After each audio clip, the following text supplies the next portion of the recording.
시작하면은 네, 지난주 써머리를 해야 되는데 오늘 조금 시간 세이브하기 위해서 써머리를 패스를 하겠습니다. 시작할 때 써머리는 결국 지난주 마무리할 때 써머리하고 같아요. 그래서 한번 필요하시면 지난주 써머리 내용을 여기다 기록해 주시면 좋을 것 같아요. 지난주에 마칠 때 써머리 안 하고 마쳤어요. 끝나고 얘기하지 않았어요? 아 그래요? 네, 저희 녹화할 때 안 했어요. 왜냐면 아 제가 바빠가지고 일찍 간다 그렇군요. 그래가지고. 그러면 오늘 네. 한번 해야겠군요. 그랬었습니다. 네. 기억이 나실까요? 지난주에 무슨 내용이 있었는지? 전체 숲으로 보면 뭐였었던가요? 믿음을 행하는 것. 네. 믿음으로 행하는 사람하고 보이는 것을 행하는 사람. 이 두 부류의 사람이 있다. 네. 이걸 했죠. 그래서 첫 번째 나무가 이제 믿음으로 행하는 것이었고 두 번째 나무가 보는 것으로 행하는 것을 갖다가 설명을 했어요. 네. 그러면서 첫 번째 나무 1번은 믿음의 필요성에 대한 내용이었죠. 네. 우리가 왜 믿음으로 살아야 되지? 꼭 믿음으로 안 살아도 되지 않나? 근데 첫 번째 이유는 하나님이 기뻐하시기 때문이라는 거였고 두 번째는 상급이 있다. 근데 이게 과연 우리한테 동기가 되느냐? 우리는 그것을 정말 가치로 여기느냐? 이런 얘기를 했고 두 번째, 세 번째 문제에서는 믿음의 근거들에 대한 얘기를 했어요. 그래서 수많은 신앙 활동들이 있지만 결국은 믿음을 자라게 하는 건 말씀이더라. 얘기를 했었죠. 그리고 3번에서는 믿음의 내용도 중요하지만 바른 대상과 근거가 중요하다. 그래서 유일한 믿음의 대상은 하나님이시고 유일한 믿음의 근거는 하나님의 말씀이다. 그래서 다른 믿음의 근거를 잘못 잡으면 그 믿음의 집은 무너질 수밖에 없다. 그랬죠? 왜냐면 기초기 때문에 건축에 쓰이는 기초. 그 기초가 튼튼하지 않으면 그 위에 있는 집은 다 무너지는 거다. 4번에서 6번 문제에서는 이제 성숙한 믿음의 특징들이 있었죠. 그러면서 그 믿음의 분자 구조식 얘기를 했어요. 용기와 인내 이런 거 얘기했고 믿음은 행함과 인내가 있어야 한다 이 얘기를 했습니다.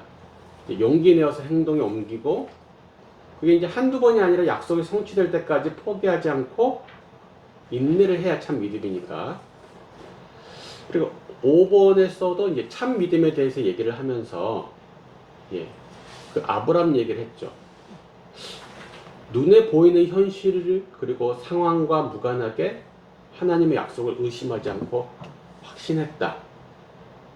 아브라함에게 주어진 그 자손에 대한 약속과 현실 사이에는 엄청난 큰 갭이 있었는데 그것을 의심하지 않고 견고하게 확신했다.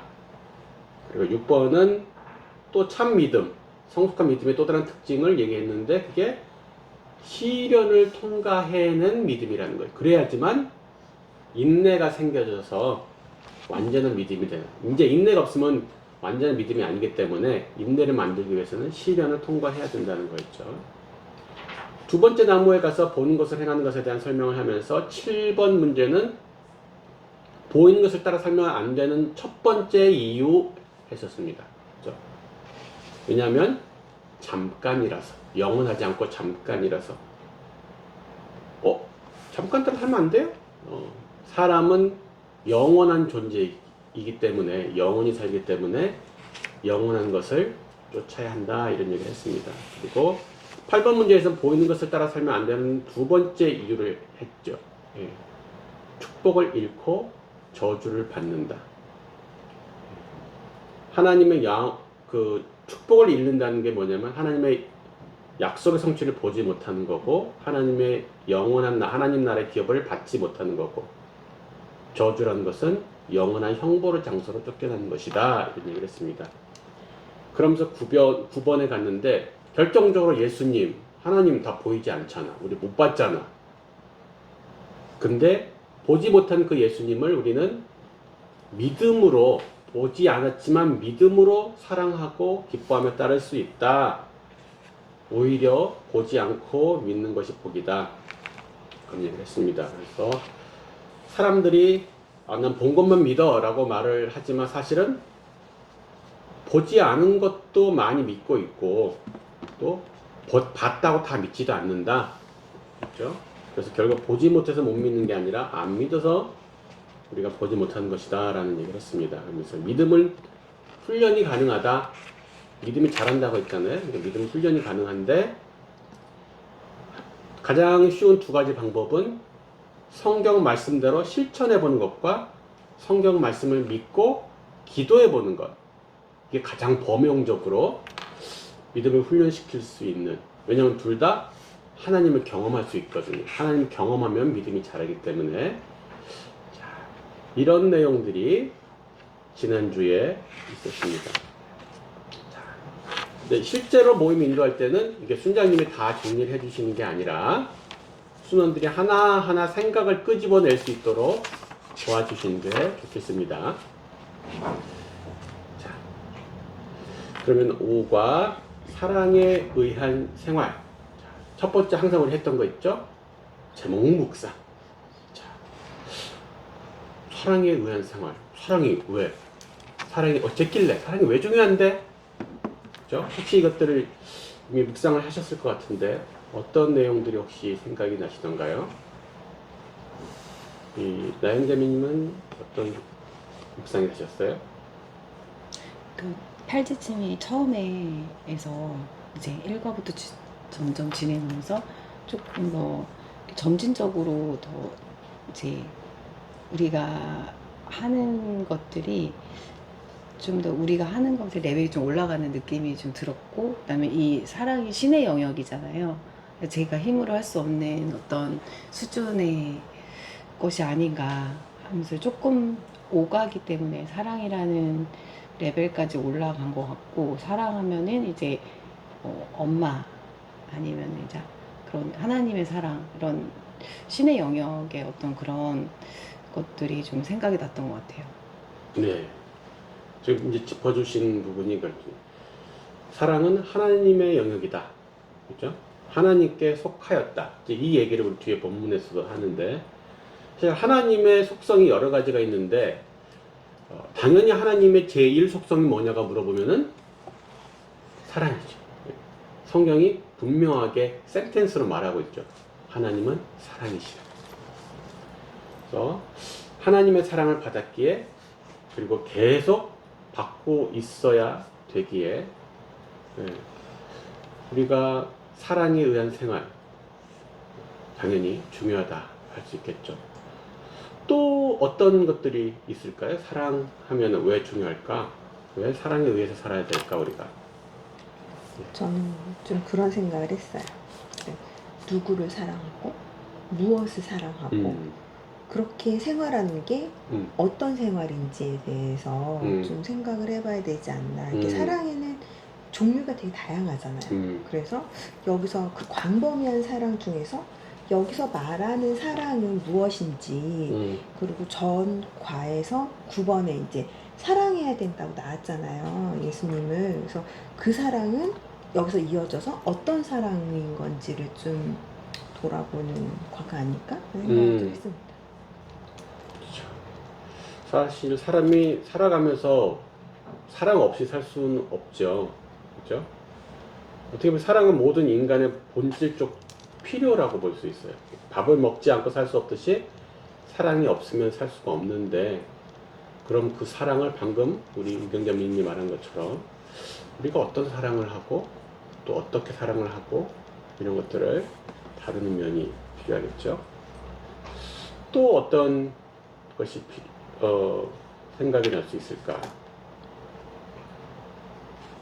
우리 수희자매님은 혹시 어떤 다른 부분이 생각나셨어요? 아까가 그 믿음이었잖아요. 근데 이제 이 믿음이라는 게 사랑에 의존돼 있다라고 오늘 목사님 얘기하셨던 걸 들은 기억이 나요. 그래서 그 이제 어쨌든 믿음을 포괄하는 사랑에 대해서 그 아까 나영자님이 얘기했듯이 그 한 단계 위에서 바라볼 필요가 있겠다, 그런 생각했어요. 네. 이제 믿음이 사랑과 연관되어 있다. 그래서 결국 우리가 믿음으로 사실 뭔가 행해야 되는 것들이 있잖아요. 지난번에 얘기했듯이 믿음에는 실천이 행동에 따르게 되어 있는데, 그럼 우리가 행동해야 될, 소위 순종해야 될 명령이 결국은 사랑인 거예요. 예. 우리가 그리스도인이 순종해야 될 명령이 결국은 사랑이라는 거예요. 뒤에도 나오지만 하나님 사랑과 이웃 사랑. 사실 그게 다라고 할 수 있거든요. 또 이런 거 있죠. 불신자들이 그리스도인에게 가장 기대하는 부분도 사실은 사랑이에요. 예. 우리에게도 사랑이 너무 중요한데 크리스찬에게도 불신자들이 크리스찬을 보면서 저 사람 참 믿음이 좋았으면 좋겠어. 뭐 이걸 그닥 기대하지는 않아요. 그러든가 말든가. 근데 크리스찬이 사랑이 없으면은 되게 뭐라 그러고, 근데 크리스찬이 사랑이 있으면 전 그래도 크리스찬 같구만 이라고 말을 하는 것이죠. 그래서 이 여러 가지들이 사실은 사랑이 왜 중요한가, 왜 우리가 사랑에 의해서 살아야 하는가들을 설명해 주는 것 같아요. 하나님의 가장 기본이든 제일 속성이 사랑이시기 때문에 그렇고, 사람이 살아가는 인간의 본질적인 필요이기도 하고, 또 우리가 결국 순종해야 될 명령이 사랑이더라. 또 불신자 입장에서도 우리에게 가장 기대하는 것이 사랑이라는 부분이다. 이제 시작하면서 아마 이런 질문이나 혹은 나눔을 할 필요가 있을 것 같은데, 나는 하나님의 사랑을 받았나? 받았다고 느끼나? 언제 그런 사랑을 느끼셨어요? 하나님이 보이지 않는데 보이지 않는 하나님의 사랑을 어떻게 느끼셨나요? 이런 것들을 자기가 사랑받은 간증을 갖다가 나누는 시간, 그렇죠? 우리가 하나님의 사랑을 어떤 경험하는 그런 루트들이 있을까요? 어떤 상황 속에서 우리가 하나님의 사랑을 느낄까요? 기다려 주실 때. 기다려 주실 때, 그러니까 그렇죠. 하나님의 말씀이 분명히 있는데 내가 바로 순종을 빠닥빠닥하게 못하고 민기적거리고 있어도 하나님이 기다려 주시죠. 네. 또 어떨 때 하나님 사랑을 느끼시나요?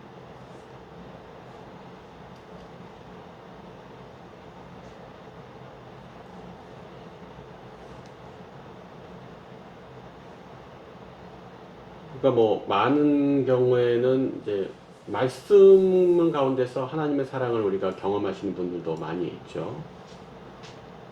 하나님의 사랑이시라는 것은 결국 우리가 성경 말씀에서 보았기 때문에 하나님이 사랑이시구나 라는 것을 알게 되는데, 어떤 말씀이 레마의 말씀으로 다가오면서 하나님 진짜 나를 사랑하시는구나 라는 느끼시는 분도 있고, 또 어떤 분들은 기도가 응답되는 걸 보면서 야, 하나님 진짜 나를 사랑하셔서 이런 걸 다 응답해 주시고 이런 걸 다 세심하게 나를 돌봐주시네, 이런 것들을 하는 경우도 있고, 또 지체들의 사랑 가운데서 하나님의 사랑을 경험하는 경우도 많이 있죠. 어쩌면 이 비율이 제일 높을지도 모르겠어요. 눈에 보이지 않는 하나님이 눈에 보이는 지체들 안에 계시잖아요. 그래서 그 안에 계신 하나님이 지체들을 통해서 나에게 사랑을 또 전해주시는 것들이 있는 것도 같습니다.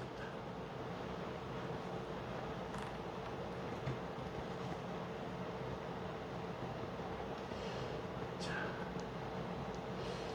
또 뭐 이런 질문도 해볼 수 있는 것 같은데, 하나님의 사랑이 본인이 생각하는 하나님의 사랑은 어떤 건가?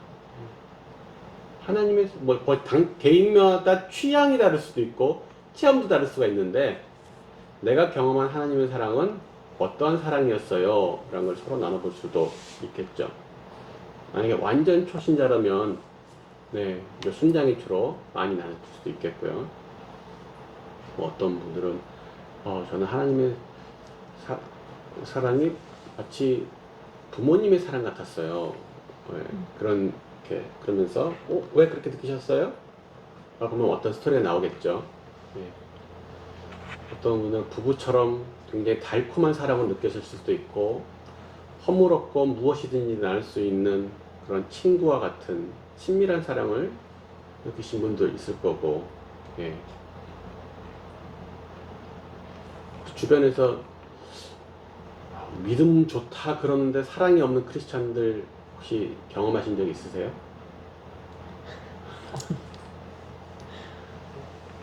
믿음 되게 좋은데 사랑이 없는 것 같아. 사실은 어불성설이거든요. 진짜 믿음이 좋은 것은 아까 말했듯이 사랑과 분리될 수가 없는데, 그런 느낌을 주는 경우들이 있죠. 뭔가 막 산을 옮길 것 같은 믿음이 있는 것 같아서 의심도 않고 막힘도 없고 주저함도 없고 하는 것 같은데,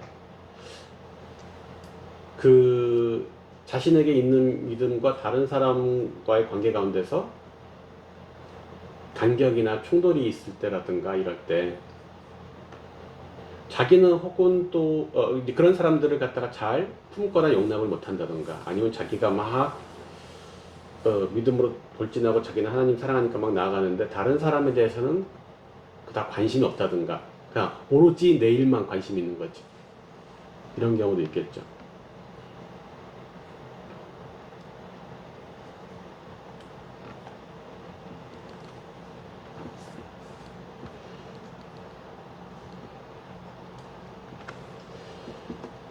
하나님 사랑을 경험하지 않고 다른 사람을 사랑하는 것은 불가능하다. 그러니까 이제 오늘 본문에서도 나올 것 같아요. 그러니까 먼저 사랑받았고 내가 사랑받고 있는 것을 확신하는 게 되게 중요하다는 거예요. 가 있어서. 만약 그게 안 되면 하나님은 당신을 사랑하십니다. 근데 저는 잘 모르겠어요. 가 될 수 있는 거죠. 내 안에 하나님 사랑이 먼저 확신되지 않으면 내가 다른 사람을 사랑하는 것도 사실은 어려워져요. 반복해서 얘기했던 사랑의 최고봉은 기억나세요? 사랑의 최고봉은 용서. 그렇죠? 네. 사랑의 최고봉은 안아주고 선물해주고 이런 것도 사랑인데, 최고봉은 용서. 그것도 희생적인 용서. 하나님이 우리를 사랑하시는 희생적 용서잖아요. 용서 받을 사람이 희생을 치르는 게 아니라 용서해 줄 사람이 희생을 치르면서 해주는 용서. 그러니까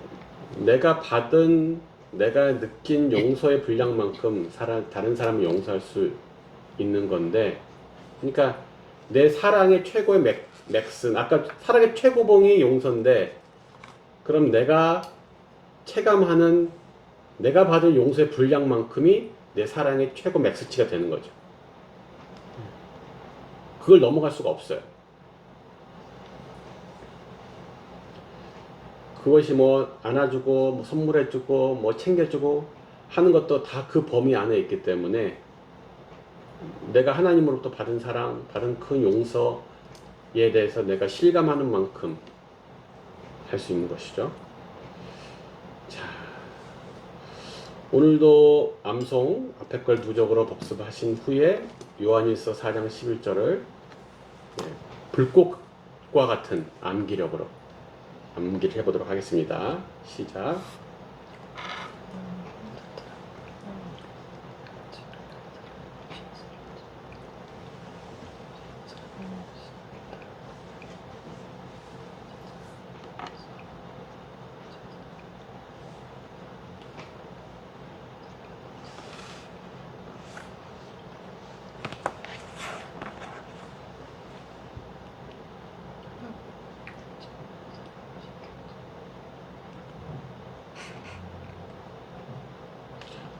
요한일서 4장 11절 사랑하는 자들아 하나님이 이같이 우리를 사랑하셨은즉 우리도 서로 사랑하는 것이 마땅하도다.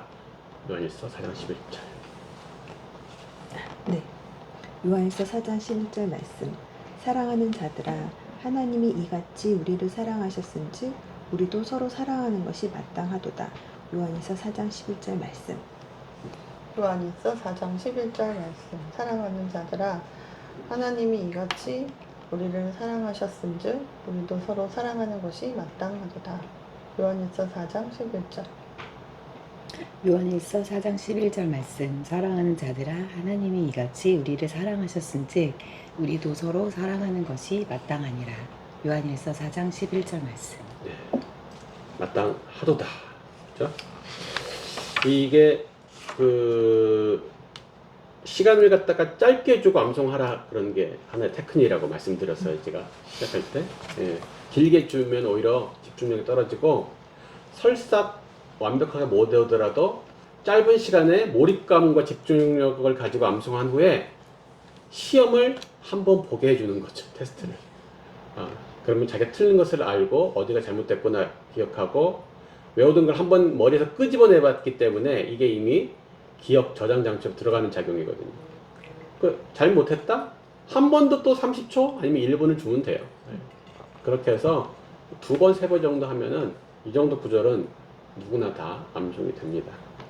자, 우리 숲을 볼 차례인데 묵상 요한일서 4장 11절. 네, 우리 우경자매님 한번 해주실까요? 당신은 누구를 사랑해야 합니까? 하나님과 이웃. 당신은 왜 사랑해야 합니까? 하나님께서 우리를 사랑하시니까. 사랑이란 무엇입니까? 서로 사랑하는 것이지만 그 앞구절, 그러니까 요한일서 4장 9절과 10절의 말씀에 의해서 예수님을 내어주신 그 우리 죄를 사하시기 위한 그 사랑 때문이다. 그렇게 되어 있습니다. 네.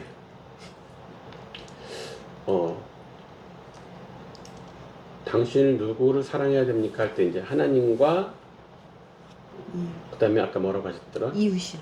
이웃. 네.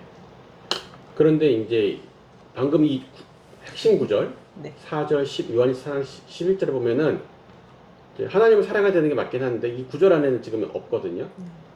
우리. 예, 여기서는 서로라고 돼 있어요. 서로. 예, 우리는 하나님 우리를 사랑해 주셨고 우리는 서로 사랑하는 것이 마땅하다고 돼 있어요. 그죠? 그러니까 첫 번째 답은 서로가 맞는데 그럼 서로가 누구를 말하는 거냐는 거죠. 여기서 말하는 서로는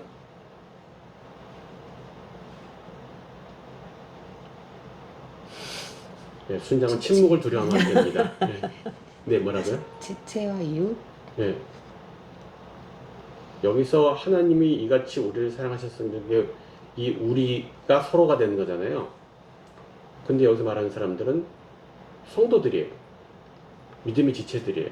그러니까 안 믿는 사람을 얘기하는 게 아니거든요. 네. 예수님 제자들한테도 새 계명을 너에게 주느니 서로 사랑하라 할 때 그 서로가 그 앞에 있는 제자들끼리 서로 사랑하라고 하신 거예요. 그러면 여기서 이제 약간 불편한 마음이 들어요. 아니 안 믿는 사람도 사랑해야 되는데 왜 믿는 사람들끼리만 서로 사랑하라고 하지? 오히려 안 믿는 사람을 더 먼저 가서 사랑해줘야 되는 거 아닌가? 저는 이런 생각이 들었는데 안 드셨을까요? 너무 이기적 아니야? 우리끼리만 사랑하고. 근데 말씀에 우리만 사랑하라고는 안 돼 있잖아요. 물론 우리가 이제 나중에 보면 그 외운 것 중에 있잖아요. 그 선한 일을 하면서도 모든 사람을 사랑해야 되는데 믿음 안에 사람들에게 더 먼저 하는 게 나오잖아요. 우선적으로. 왜 믿는 사람들끼리 먼저 서로 사랑해야 될까? 우선적일까? 이제 어떤 경우는 우리 딱 그렇잖아. 원래 가족 먼저 챙기는 거지. 이렇게 말을 하면 맞을까? 이제 우리끼리 서로 사랑하는 모습을 또 보이면 본이 되지 않을까요? 그러니까 우리끼리 사랑하는 것이 가지고 있는 뭔가 독특한 특별한 의미가 더 있을 거라는 거죠. 지금 말한 것처럼 안 믿는 사람이 보기에도 그럴 거고, 첫째는 이제 우리가 하는 사랑은 결국은 하나님의 사랑을 모델 삼아서 본받는 건데, 하나님이 당신들 삼위의 하나님 간에 서로 사랑하신 게 먼저 있어요. 그렇죠? 삼위 하나님의 서로 사랑하심으로써 완전한 연합을 이루시는 게 있죠. 그러니까 우리도 서로 사랑함으로 완전한 연합을 이루는 것을 본받을 필요가 있다라는 거예요. 둘째는 아까 이제 안 믿는 사람이 봤을 때 뭐 이런 것도 있는데, 결국은 선교적 전략 측면에서 믿는 사람끼리 서로 사랑함으로 인해서 우리 안에 충만한 사랑이 있어야 비로소 불신자를 향한 사랑이 가능해지는 거예요. 우리끼리 서로 사랑하는 것도 지금 제대로 못하고 있으면서 믿는 사람끼리 서로 아웅다웅하면서 밖에 나가서 불신자는 사랑한다 그러고 교회 들어오면 싸우고. 그래서 하나님의 사랑, 완전하신 사랑을 본받는다는 측면과 선교적 전략적 측면에서 믿는 사람들 간에 먼저 서로 사랑하는 것은 중요한 문제라는 거예요. 그리고 하나님이 이루시는 결과 하나님 나라 완전한 공동체는 믿는 사람과 안 믿는 사람이 모두 한데 어울려서 살아가는 나라가 아니라는 거예요. 최종적인 하나님의 나라는 안 믿는 사람은 어울려 살 수 없어요. 결국 믿는 자들끼리만 최종적으로 남아서 하나님 나라 가운데 살거든요.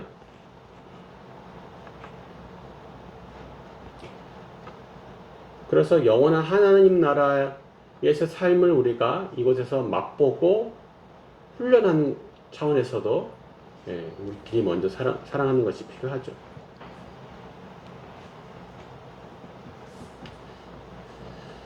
그럼 이제 서로란 단어가 주는 의미가 있을 거예요. 서로란 단어 안에서 우리가 묵상해 본, 사실 뭐 귀납법기라고 생각하셔도 돼요.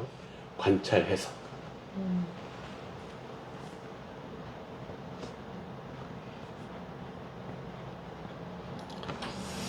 공동체적인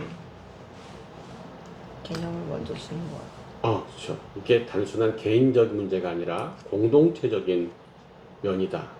중요한 문제인 것 같아요. 공동체적인 사랑이다라는 것이죠. 근데 우리가 사랑을 하는 것도 잘해야 하지만 사랑을 받는 것도 잘해야 돼요. 서로에는 그게 포함되어 있어요. 사랑하고 사랑받고. 근데 어떤 사람은 이기적이고 굉장히 유아적이어서 사랑을 받기만 하려는 사람이 있어요. 그럼 우리는 보통 그걸 문제시 여기죠. 저 이기적으로 맨날 사랑 받기만 하려고 그러고 지는 사랑 주지도 않으면서. 근데 반대도 문제예요. 어떤 사람은 내가 다른 사람을 사랑하고 섬기는 건 괜찮아요. 그건 좋아요. 근데 다른 사람이 나를 사랑해 준다고 나를 섬겨주겠다고 하는 것은 부담스러워. 이거 부담스럽고 괜히 패 끼치는 것 같고 이거 자체가 세상적 사고방식이에요. 하나님 나라 방식이 아닌 거죠. 내가 사랑받기를 섬김받기를 거절하면 그 다른 지체는 사랑할 기회를 잃게 돼요. 만약에 모든 사람이 사랑받기를 거절하잖아요. 다 똑같은 생각으로 왜 민폐되게 피해되게 부담스럽게 사랑을 나 안 받을 거야 하면은 어느 누구도 사랑할 수 없게 돼요. 그죠? 서로 사랑하라는 말이 실행되기 위해서는 반드시 누군가는 사랑을 받는 것을 수용해야 되고 또 누군가는 가서 사랑하는 것을 실천해야 되는, 이게 다 있어야 되는 거죠. 그러니까 그 사람은 되게 성숙해서 섬기는 걸 좋아하고 남한테 사랑받는 것은 잘 안 하는 게 아니에요. 사랑받기를 거절하는 것조차도 미숙함이에요, 사실. 그거는 성경적 사고방식이 아니라는 거죠. 그래서 왜 사랑해야 됩니까? 그래서 당신 왜 사랑해야 됩니까? 그러면서 아까 앞절을 얘기까지 같이 해주셨는데 그 이유가 나와 있죠. 하나님이 이같이 우리를 사랑하셨기에 마땅하도다라고 되어 있어요. 마땅하도다. 마땅하다. 이 말은 예. 이게 다른 말로 당연하다. 이것은 어떻게 보면 자연스러운 현상이다 라고도 볼 수 있고 의무다 라고도 볼 수 있어요. 하나님이 이같이 우리를 사랑하셨는데 그것을 받은 사람이 다른 사람과 서로 사랑하는 것은 당연한 거 아니야? 그게 뭐 고민해야 되는 문제야? 너무 자연스러운 일이라는 의미일 수도 있고 의무이기도 한 것이죠.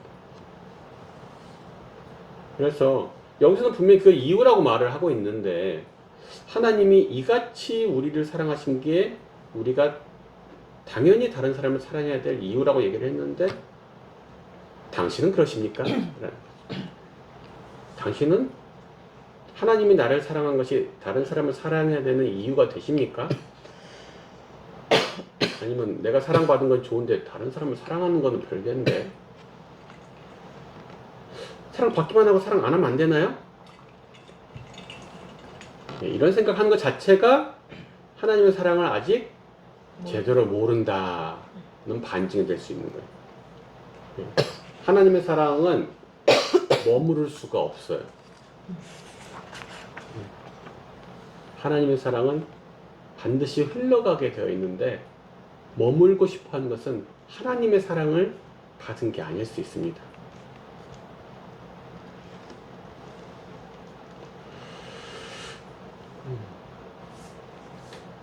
그럼 나 진짜 하나님의 사랑을 제대로 받은 게 아닌가 봐. 고민할 필요 없지. 난 하나님의 사랑을 받고 사는 줄 알았는데 너무 이기적으로 사랑이 내 안에 머물러 있기만 원한다? 하나님의 사랑을 모르는 거구나 라고 깨달아야 돼. 착각해서 깨야 되는 거죠. 사랑이란 무엇입니까? 이제 사랑에 대한 정의 혹은 설명, 사랑이 가지고 있는 어떤 특징들을 갖다가 설명해 보라는 거죠. 방금 이 본문에서 뭐가 있나? 하나님이 이같이 우리를 사랑하셨은즉, 여기서 보면은 일단 사랑이 하나님께로만 나올 수 있는 부분을 얘기를 해요. 하나님의 속성이다. 그리고 우경자매님이 짚어준 앞에 절들을 보면 이같이에 대한 설명이 나오는데, 이같이가 뭐냐면 죄인들을 위해서 독생자를 화목제로 주신 게 이같이예요. 굉장히 희생적인 속성을 포함하고 있다는 거죠. 사랑은 누리는 거야, 느끼는 거야. 사랑은 터치야. 팝송 가사는 그런 거 있죠? Love is touching이라고. 근데 하나님의 사랑을 얘기하다 보니까 희생적인 거야. 그렇죠? 가장 귀한 독생자를 가장 천한 죄인을 위해서 희생하신 것이 사랑이라는 거예요. 그런 게 사랑이라는 거죠. 근데 우리는 내 가치 없는 것도 존귀한 하나님 자녀들을 위해 쓰는 것도 사실은 조금 아까워하고 있는데, 또 하나는 방금 구절에서 또 하나 유추할 수 있는 것은 하나님 우리를 사랑했어요. 그러니까 하나님 사랑이 우리한테 왔어. 그럼 우리도 서로 사랑하는 것이 마땅하도다. 아까 말했듯이 하나님의 사랑은 머무를 수 없다라 그랬잖아요. 하나님 사랑의 특성이 하나가 이제 전파성이죠. 흘러가야 된다는 거예요. 우리가 하나님의 사랑을 관람하라고 독생자를 주신 게 아니라 우리도 그런 사랑을 흘려보내라고 그 사랑을 주셨다. 그 사랑에는 반드시 전파, 흘러가는 것이 포함되어 있어야 된다는 거죠. 그래서 전체적인 숲을 보면은 하나님의 사랑을 받은 사람은 다른 성도들과 서로 사랑해야 된다. 이 사랑이 흘러가야 된다. 이런 얘기를 하고 있습니다. 첫 번째 나무, 두 번째 나무 각각 뭘 얘기하고 있는지 제목 보면 딱 보이실까요? 첫 번째 나무는 뭘 얘기하죠? 하나님 사랑. 두 번째 나무는 우리 사랑. 예, 서로 그렇죠? 사랑. 하나님의 사랑을 첫 번째 나무에서 얘기하고 두 번째 나무에서는 사람의 사랑 혹은 우리가 실천해야 될 사랑, 이런 것들을 얘기를 한다고 볼 수 있겠죠. 첫 번째 나무 이제 그래서 우리 같이 보는데 결국 첫 번째 나무 하나님의 사랑을 왜 먼저 할까요? 아까 우리 숲에서도 앞에서 얘기를 한 건데 제목에서도 하나님께 속하는 것이 사랑입니다. 예, 하나님께 속한 그 사랑을 내가 먼저 체험하고 확신해야지만 그 뒤에 나오는 다른 사람을 사랑하는 것이 제대로 될 수 있잖아요. 그러니까 당연히 하나님의 사랑부터 먼저 우리가 봐야 되는 거예요. 하나님께만 속한 그 사랑, 하나님께만 있는 그 사랑, 다른 곳에는 없는 그 사랑을 내가 분명하게 체험하고 확신하는 것이 우선이다. 자, 그런 차원에서 1번 문제, 우리 수희자매님. 사랑의 근원은 무엇입니까? 요한일서 4장 7절 사랑하는 자들아 우리가 서로 사랑하자. 사랑은 하나님께 속한 것이니 사랑하는 자마다 하나님으로부터 나서 하나님을 알고. 사랑의 근원은 하나님께 있다라는 예, 걸 알려주고 있네요.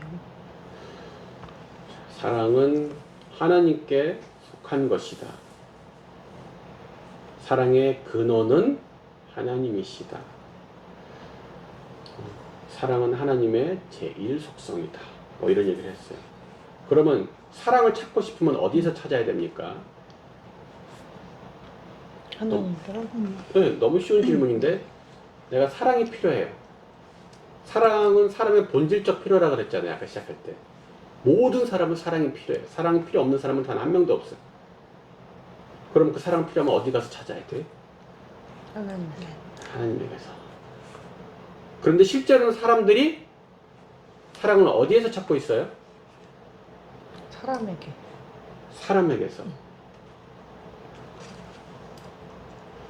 부모에게서 그 사랑을 기대하기도 하고 자식에게서 그 사랑을 기대하기도 하고 또 많은 사람들이 이성, 남친, 여친 혹은 배우자에게서 기대하기도 하고 요즘은 또 어디서 사랑을 갖다 얻으려고 해요?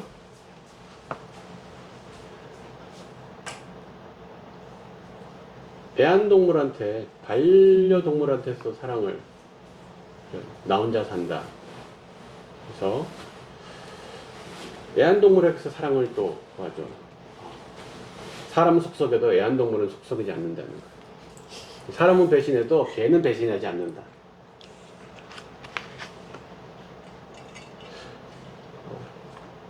방금 말한 것들 안에 부모님, 자식, 뭐 배우자, 이성친구, 반려동물 사이에 사랑이 있나요, 없나요?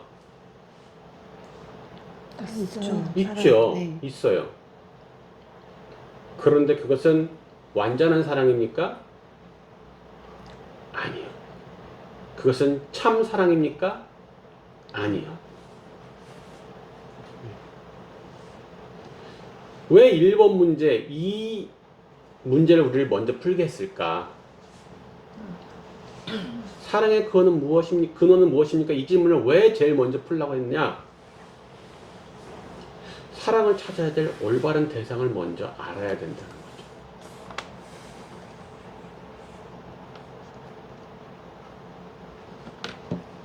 다른 사람 사랑하려면은 뭐부터 우선 어떻게 돼야 돼요? 요즘 계속 얘기했잖아요. 다른 사람을 사랑하기 위해서는 질문이 어렵구나. 조건이 있어요. 우리 사람을 조건으로 사랑하는 게 아니라 아까 앞에서 전체 우리 제목 질문 사랑을 묵상이나 받아야지. 네. 내가 먼저 참 사랑을 받고 나서야 참 사랑을 할 수 있다는 거잖아요.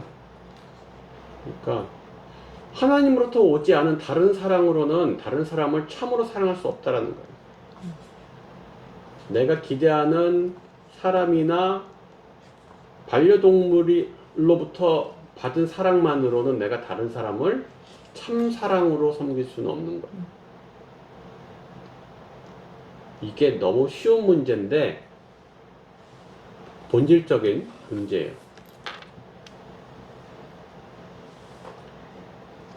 그래서 우리 모임 안에서 교회 안에서 삐지는 게 왜 삐져요? 참 사랑의 근거를 잘못 잡았기 때문에.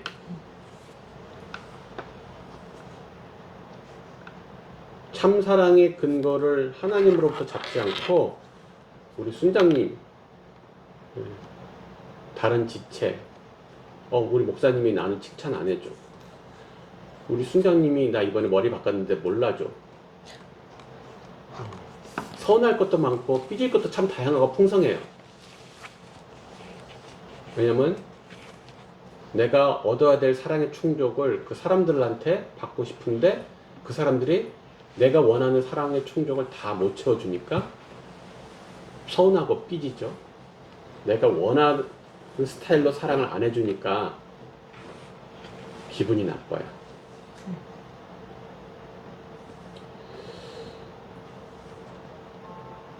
자, 2번.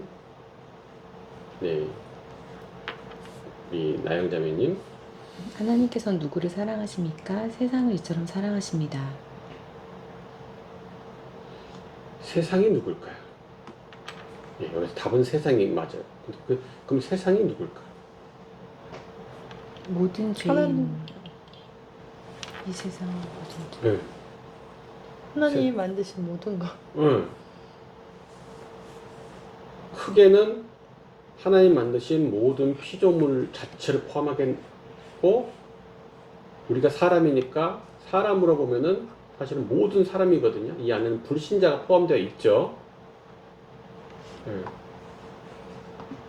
이게 이제 우리가 주목할 부분이 불신자를 포함한 모든 사람이라는 거.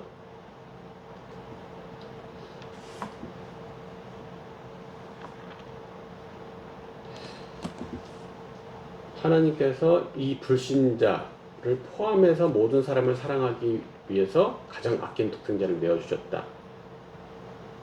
그게 우리에게 시사하는 바는 뭡니까?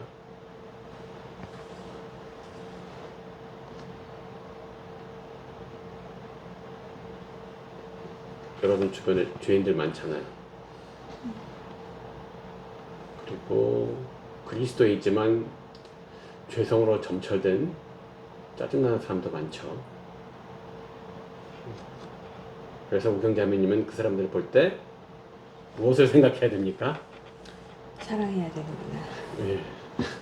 생각해야 됩니다. 예. 하나님 주신 사랑으로, 제가 가진 사랑이 아니라 하나님 주신 참 사랑으로 바라봐야 됩니다. 지금 그 짜증나는 저 사람을 위해서 하나님은 독생자를 주신 거예요.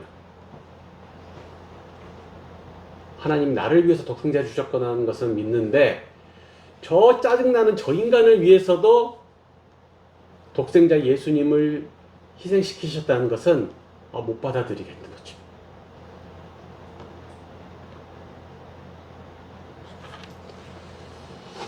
자, 우리 3번 문제 한번 해볼까요? 하나님의 사랑을 설명해 보시래요. 네, 요한에서 4장 10절 말씀에 의해서 우리 죄를 속하기 위해서 화목제물로 그 아들을 보내신 사랑입니다. 네.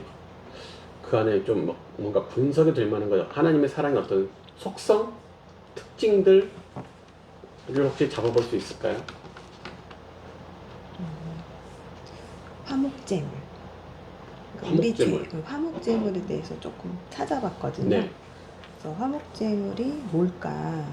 왜 여기서 화목제물이라고 얘기했을까? 그래서 좀 찾아봤는데 이게 화목제물이 히브리어로 보니까 속죄를 위한 제물이라고 나오더라고요. 말하자면 앞에 나온 것처럼 죄를 속하기 위한 것, 화목제물이라고 했는데, 그래서 그 화목제물로 예수님, 그러니까 그 아들, 하나밖에 없는 아들을 보내셨다는 그 사랑에 대해서 좀 나눠볼 수 있지 않을까요? 네.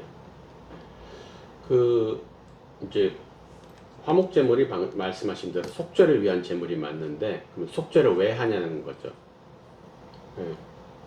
우리말로 한국말로 화목제물이라고 번역한 이유가 있는 거죠. 화목해 하는 제물이에요, 진짜로. 그러니까 관계 회복을 위한 제물이 화목제물인 건, 사이가 안 좋은 건데 화해시키려고. 예. 왜냐면 죄가 있으면 화해가 안 되잖아요. 하나님과 우리 사이가 화목할 수가 없잖아요.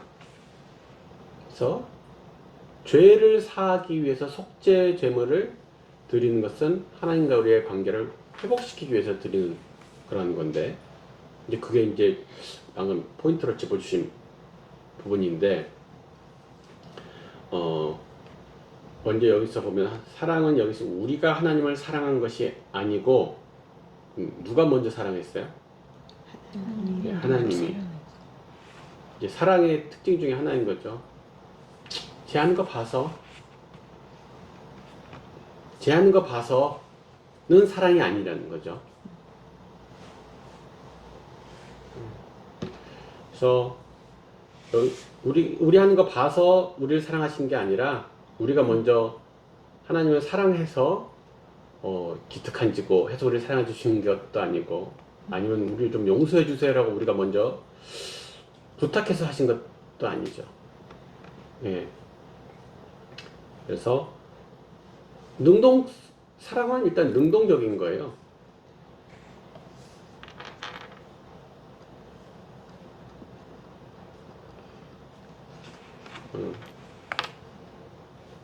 지가 나한테 잘하면 나도 잘해주고 이런 것이 아니라는 것이죠. 그리고 우린 또 기브 앤 테이크 문화에 강하잖아요.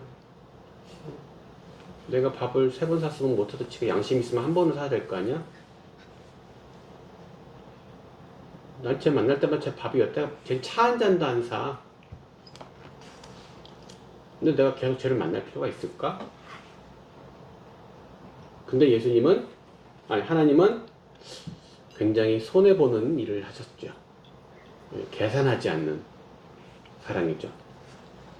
왜냐면 죄인을 위해서 하나님의 독생자를 희생시키는 세상에서 가장 믿지는 장사를 하신 거잖아요.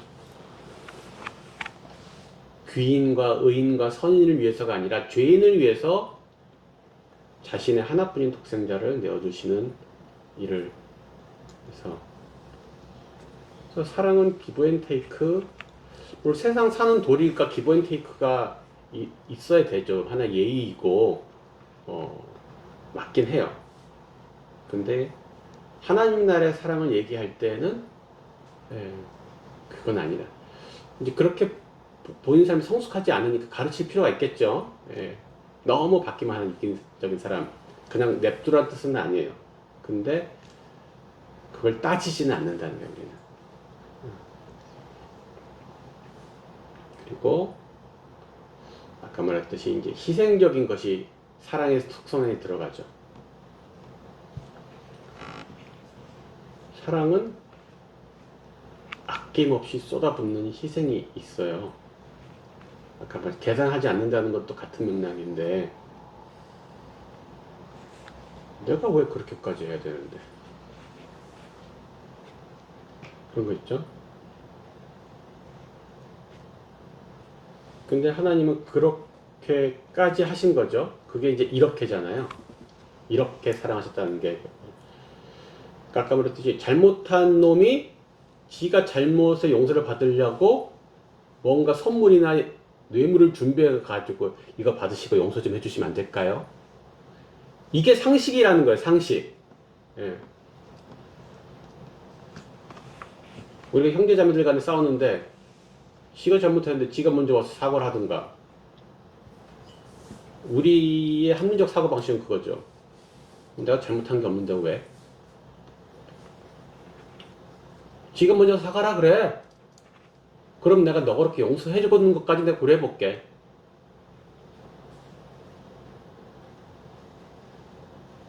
근데 하나님의 사랑은 그렇지가 않았다는 거죠. 그래서 희생이라는 거예요.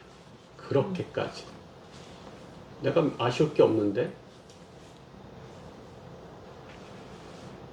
죄를 용서해주기 위한 대가는 잘못한 사람이 내야 되는 게 맞는데, 용서해줄 분이 죄를 용서해주기 위한 대가를 치렀다는 게 되게 이상한 점이거든요.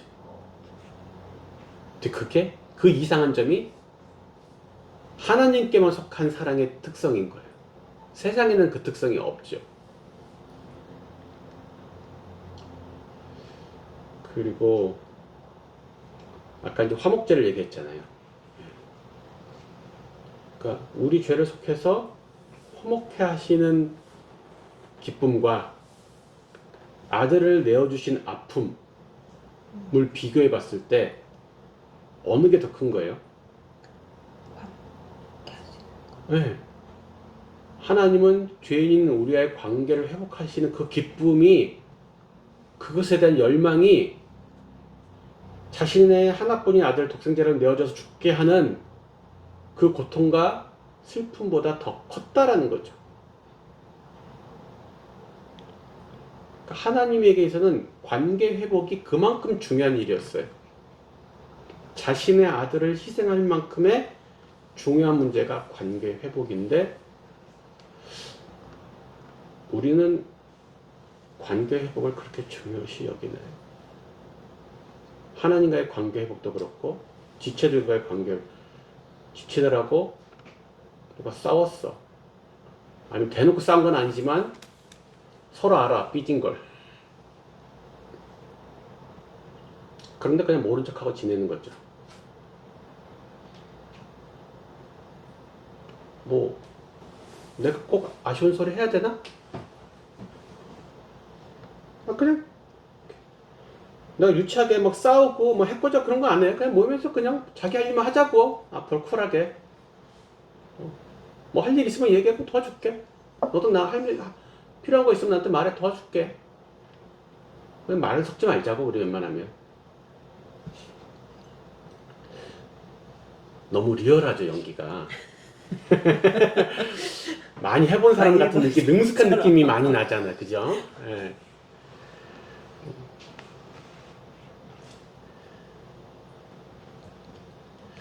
그런데 하나님의 사랑의 특성은 그렇지 않다. 하나님의 사랑이 어떠함은 결국 우리가 본받아야 할 사랑이 어떠함이다 라는 거죠.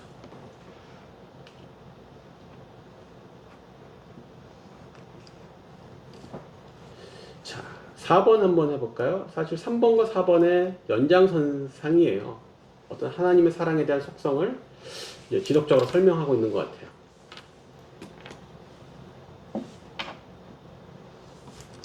자, 수희자매님.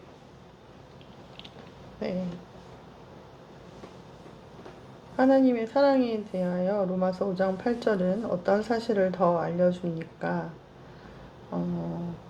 그리스도께서 우리를 위하여 죽으심으로 하나님께서 우리에 대한 자기의 사랑을 확증하셨느니라. 네, 말씀하셨는데, 그래서 하나님의 사랑은 아들을 내어주는 사랑이다. 네. 그걸 확증해 주셨다. 네. 네.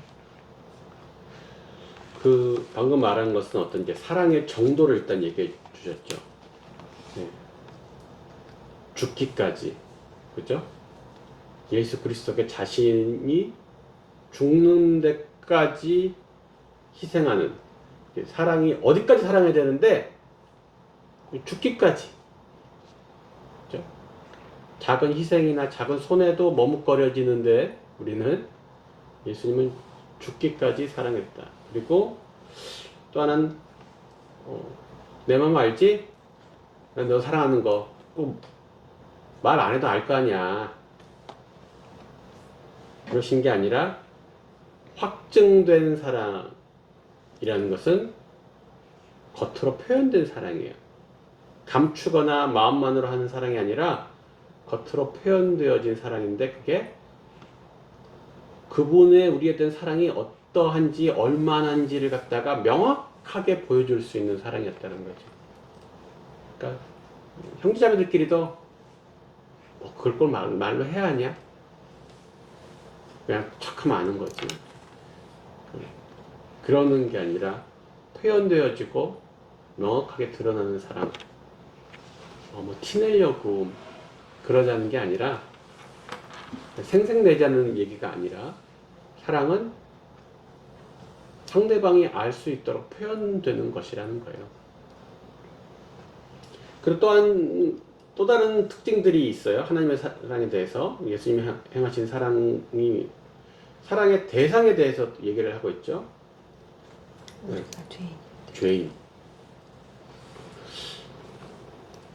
보통 우리가 사랑하는 사람들은 누구예요? 어떤 사람을 사랑하시죠? 나랑 비슷한 사람. 나랑 비슷한 사람, 맞는 사람.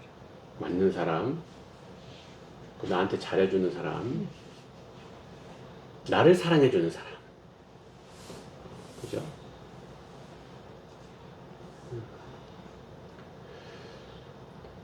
제 주변에도 이렇게 막 정을 만나면 막 칭찬하고 무슨 뭐 이렇게 사생팬처럼 막 저를 막 좋아하고 믿음 형제님 막 하고 이렇게 좋아해 주시고 항상 칭찬해 주시고 격려해 주신 분이 있고, 반대로 저를 보면 항상 이렇게 싸늘한 냉기가 흐르면서 인사할 때도 무뚝뚝하게 하고 뭔가 불만이 있는 것을 느낄 수 있게 해주시거나, 아니면 대놓고 또 저를 비난하시는 분도 책망하시기도 하고, 이런 분들이 있죠. 누구를 사랑하고 싶을까? 누구를 사랑하고 싶을까? 사랑하는 사람을 사랑하고 싶죠. 예. 그런데 이쪽 분을 사실 사랑하는 게 우리에겐 더 관건이 문제인 거죠. 그죠? 의인을 사랑하기도 힘든데 죄인을 사랑? 이게 심각한 문제죠. 그리고 사랑의 정도가 이제 아까 말했듯이 죽기까지 맥시멈 최고치를 갖다가 갱신하는 거죠. 그러니까 우리의 사랑은 한계 없이 갱신될 수 있어요. 죽기 전까지는. 그러니까 진짜 더 이상 사랑해줄 수 없을 만큼 사랑해줬어. 내가 그 사람을 위해서 죽기 전까지는 그 말이 허용되지 않아.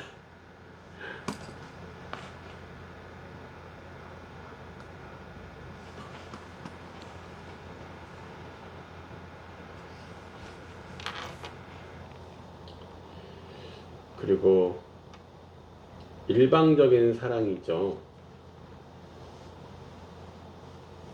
물론 사랑이 주고받고 제일 서로 사랑하는 것이 좋지만은 일방적이어도 나는 계속 하겠다라는 거잖아요. 일방으로만 하겠다는 뜻이 아니라 일방이어도 나는 그래도 사랑하겠다. 그래서 비코스의 사랑이 아니라 그럼에도 뭐뭐 때문에 사랑이 아니라 그럼에도 불구하고의 사랑이잖아요. 그런 얘기 전에 들어보셨죠? 때문에 사랑이 있고 에도 불구하고의 사랑이 있고.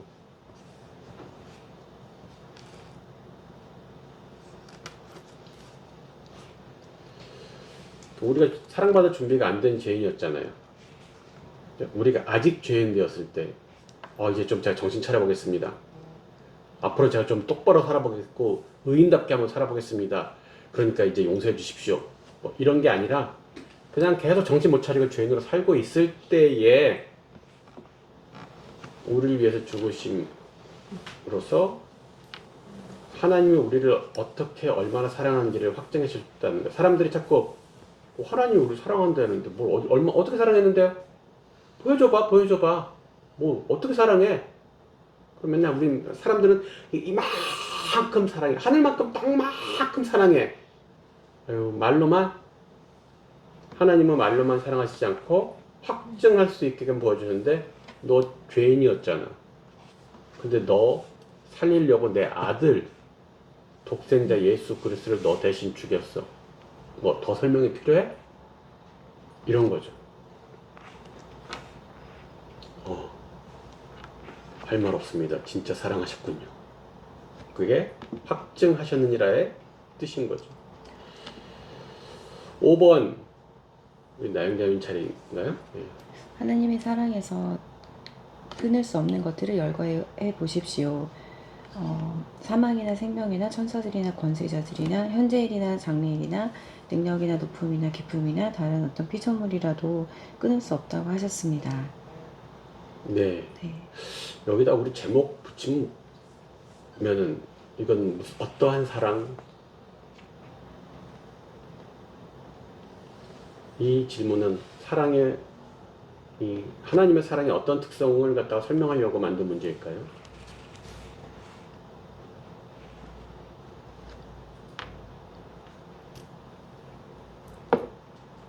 불멸. 불멸. 불멸의 사랑, 불변. 불변의 불변. 사랑. 불변. 예. 우리가 사랑을 받았다고 해도 이 또 다른 문제가 있어요. 연애하는 사람들 중에 계속 불안할 때 떠는 사람이 있어요. 연애를 하고 있는데도 이 사람이 나를 떠나지 않을까? 지금은 처음 한두 달은 나를 좋다고 해 그랬는데 좀 지나면 내가 실증 난다고 떠나면 어떡하지? 이런 불안감이 있죠.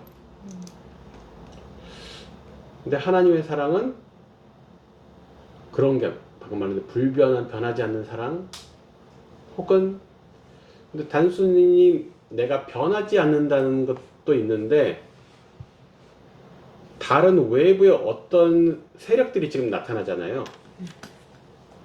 이 사랑을 갖다가 끊으려고 하는 시도들에 방해가 있는 세력들이 있는 거잖아요. 뭔가가.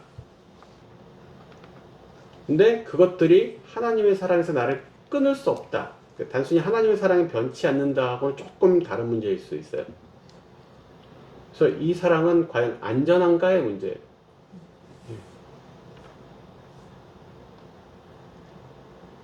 분실되거나 도둑맞거나 강탈당하거나 하면 어떡하지? 안심하십시오. 어느 누구도 이 사랑을 뺏어갈 수가 없습니다. 끊을 수가 없습니다. 그래서 안전하면서 보장된 그런 사랑이라는 것을 설명하고 있는 거예요. 이것은 우리가 다른 사람을 사랑하려고 할 때 되게 중요한 기초가 되는데 나도 내 사랑을 확신 못하고 계속 불안불안하면은 내가 다른 사람을 사랑할 때도 불안불안하겠죠. 하나님의 사랑이 있었다 없었다. 어제까지는 하나님의 사랑이 나하고 끈끈했는데 갑자기 오늘 어떤 세력에 의해서 다른 피조물에서 그게 끊어져 버렸네. 그럼 난 사랑이 없는 상태가 돼버렸는데 나는 오늘 또 가서 다른 사람을 사랑해야 돼. 무슨 힘으로 어떻게 사랑할 거예요? 나한테 사랑이 이미 없는데. 그래서 내가 다른 사람을 사랑하기 위해서 아주 중요한 전제 조건이죠.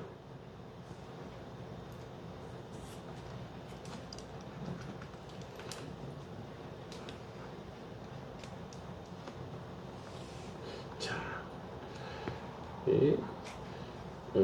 이제 여기까지 해서 우리가 하나님의 사랑을 정말 확신하나? 사실 이 문제를 계속 이제 다루는 거죠. 어려울 때, 힘들 때, 사망의 음침한 골짜기를 지날 때도 내가 하나님의 사랑을 확신하나?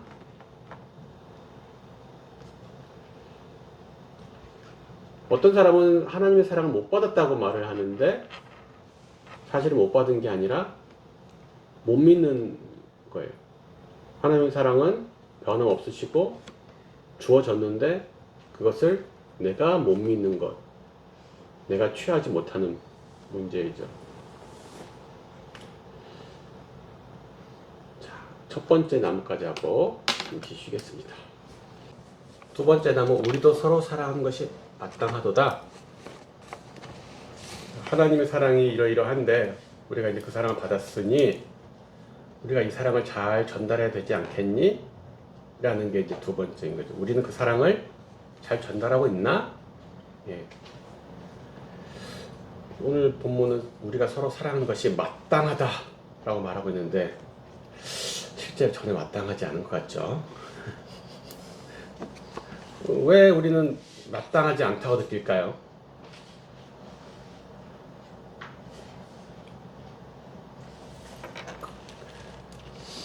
순원들하고 한번 나눠보시죠. 분명히 성경은 하나님이 이같이 우리를 사랑하셨으니까 우리는 서로 사랑하는 게 마땅하다 그랬는데 하나도 마땅하지 않은 것 같은데. 인간의 능력으로 불가능해서.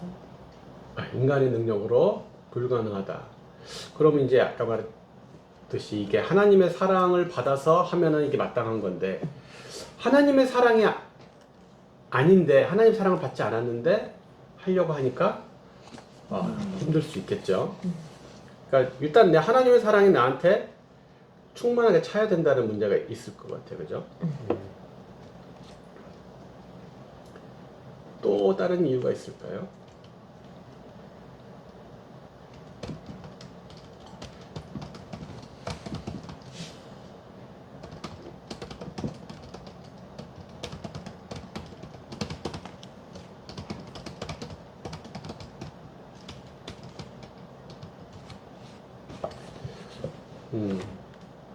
사실 우리가 이제 그 순종을 한다고 그래도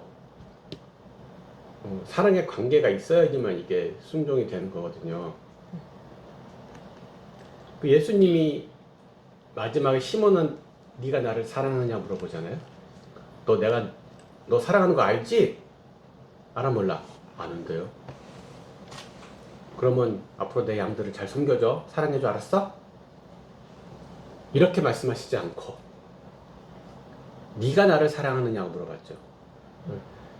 예수님이 베드로를 사랑하는 것만으로는 충분하지 않은 거예요. 베드로도 예수님을 사랑해야지 이 양을 맡기고 양을 돌봐라, 쳐라, 사랑해줘라 이게 나는 즐거운 마음으로 그걸 받아들이는데 예수님 나 사랑하는 거 알겠어. 근데 난 예수님 나 그렇게까지 사랑하지 않는데. 그래서 우리가 순원한테도 뭘 요구할 때 내가 너를 이렇게 사랑하는데 왜 내가 요구하는 거 너 안 들어? 왜냐면요 제가 순자님을 그렇게 사랑하지 않거든요. 갑자기 막 너무 현타오는 대답이죠. 너무 비수해. 그러니까 나는 내가 순원을 이렇게 사랑하고 이렇게 했는데 순원이 막 안 따라오고 말을 안 듣는다고 되게 씩씩거리고 기분이 상하는 거죠.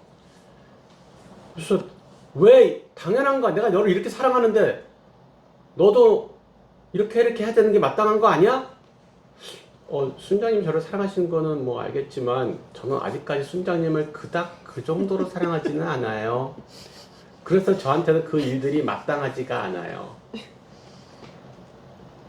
그래서 우리가 어떤 것들을 요구하는데 이게 율법이 되지 않고 사랑 안에서 요구할 수 없느냐라는 질문을 제가 이번에 순장수한테 누구한테 받았거든요. 그때 제가 얘기를 해줬어요. 나는 사랑해서 너보고 이거 좋은 거라고 이렇게 하라고 했는데 알고 보니까 상대방은 나를 그렇게 사랑하지 않는 거지. 그치. 그러니까 순장도 순원에게 뭐든 얘기할 수 있는 순원이 있어요. 막 마음 내고 혼낼 수도 있는 순원이 있어. 왜냐면 내가 막 혼내도 이 순원은 나를 오해하지 않아. 나도 순원을 사랑하지만 순원도 나를 사랑하기 때문에 마음 내고 혼내도 상관이 없어. 근데 내가 뭔가 책망하고 싶은데 눈치를 봐야 되는 순원이 있어. 그 얘기는 둘의 사랑의 관계가 그닥 깊지 않다는 것을 나도 인지하고 있다라는 거예요. 내가 이렇게 너를 갖다 정성으로 섬겨주는데 말이야. 너는 왜 맨날 뭐 한번 시큰둥하고 뭘 그렇게 이유가 있는 거죠. 예수님을 그닥 사랑하지도 않고 순장님도 그닥 사랑하지 않고 그냥 모임에서 순장 순원 하라니까 맥히셨으니까는 죽지 못해서 하고 있다만 나는 너를 그렇게 사랑하지 않아. 적당히 하려는 사람들이 있죠. 적당히. 적당히. 아니면 선을 이제 넘지 않으면서. 조금 짐처럼 느껴지는 것 때문에 그런 게 조금 그렇게까지 하고 싶지 않다. 그 전쟁 항상 깔려 있어. 까지는 할 수 하기 그렇다라는 것도 있는. 나는 그래서 순원 섬길 때 그런 얘기 되게 많이 들었어요. 뭘 그렇게까지. 뭐 그런 그렇게까지 얘기를 많이 해. 들었어. 그렇게까지 안 해도 돼요. 막 이런 얘기. 찔리세요? 왜 그래? 네. 그래서 어쨌든 우리가 서로 사랑하는 게 마땅하다고 말하고 있는데 실제로 그렇지 않은 이유들을 생각해 보니까 일단은 내가 하나님의 사랑이 아닌 다른 사랑에 의존하고 있었을 수도 있고, 두 번째는 그 사랑의 관계가 사실은 충분하지 않을 경우에도 이럴 수 있다는 것이죠. 뭐 하나님의 사랑일 수도 있고 순장의 사랑일 수도 있는데 두 사이의 관계가 사실은 내가 싫어하지는 않아. 사랑하는데 그렇게까지 사랑하지 않아. 왜냐면 예수님 물어볼 때 이 모든 것들보다 나를 더 사랑하느냐고 물어봤거든요. 그게 돼야지 양을 맡길 수 있는 거예요.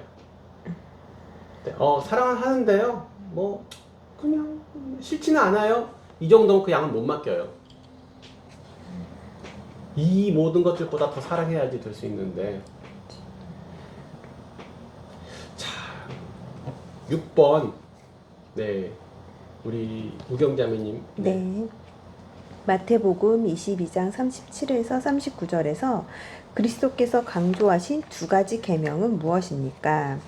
첫째는 내 마음과 목숨을 다하고 뜻을 다하여 하나님을 사랑하라.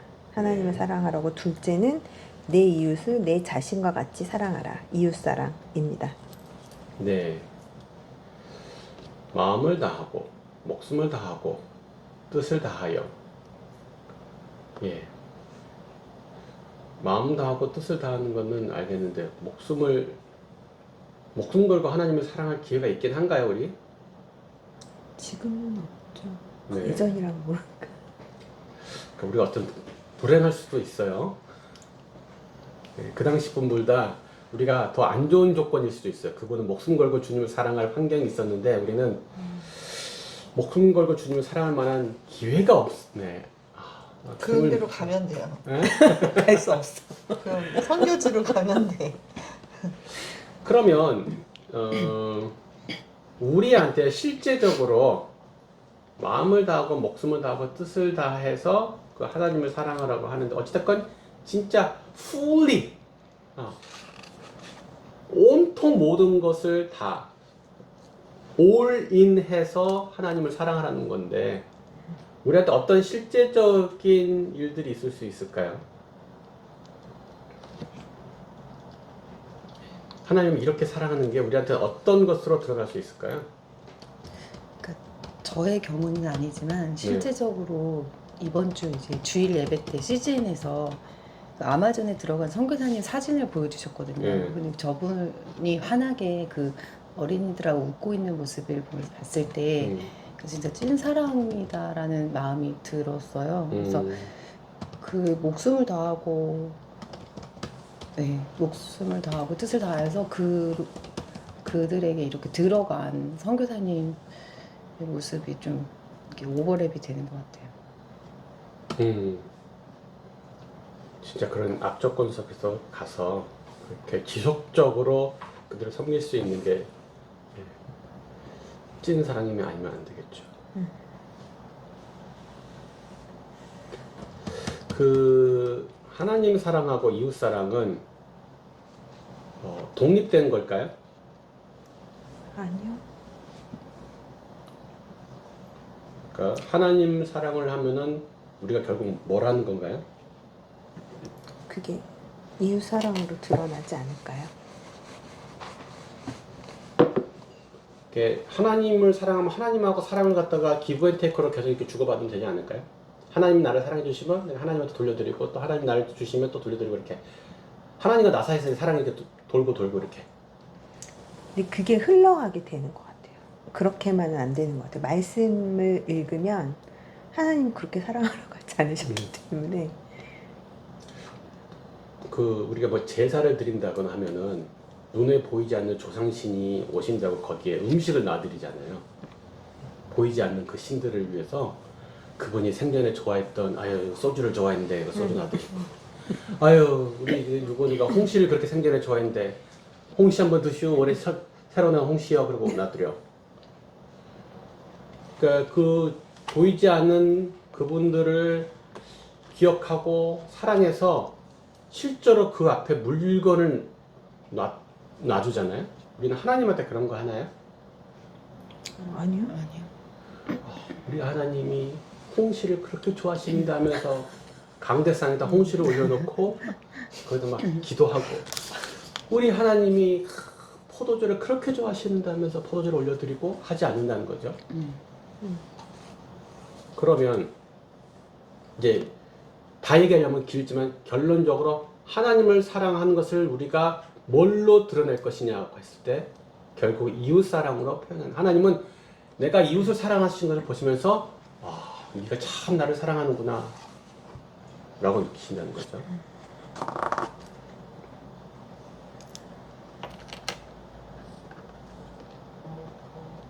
나의 계명을 가지고 지키는 자라야 나를 사랑하는 자니. 계명을 지킬 때 하나님은 얘가 나를 참 사랑하는구나. 그죠? 근데 그 계명이 뭐였어요? 서로 사랑하라가 계명이었죠. 새 계명을 너에게 주노니 서로 사랑하라. 그러니까 결국은 하나님 저 사랑해요, 하나님 저 사랑해요, 하나님 저 사랑해요 말로만 하나님 그러실 거예요. 말로만 날 사랑하면은 그 됐고 이제 시끄럽다 야 그만하고 가서 네 옆에 있는 수희 좀 사랑해 줄래? 그럼 네가 나를 사랑하는 걸로 내가 알게. 그래서 하나님 사랑과 이웃 사랑은 모순되거나 분리된 것이 아니라 그냥 하나인 거죠. 하나님을 사랑하는 것은 곧 이웃을 사랑하는 것이고, 이웃을 사랑하는 것이 곧 하나님을 사랑하는. 그래서 결코 두 가지의 일이 아니라는 거죠.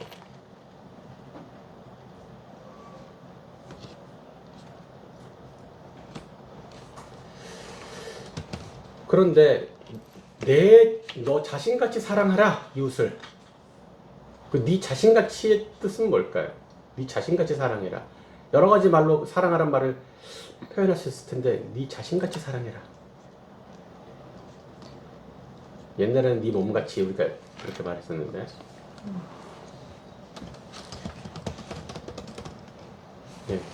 네 자신같이는 어떤 걸까요?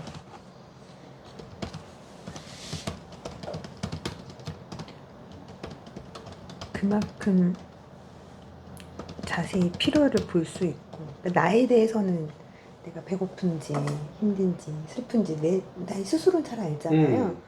그렇게 나를 아는 것처럼 상대방도 이웃도 그렇게 하라는 게 아닐까 잠깐 생각이 드네요. 네. 우리는 누구를 하나님 빼면 누굴 제일 사랑할까요? 나 자신. 네, 나 자신이요. 그러니까 우리가 사실 제일 사랑하는 거는 나 자신이에요. 그래서 그리고 방금 말한 것처럼 내가 뭘 원하는지 또 내가 제일 잘 아는데, 그럼 나 자신을 사랑하는 것처럼 내가 내 스스로의 필요를 알고 그것을 채우는 것처럼 그래서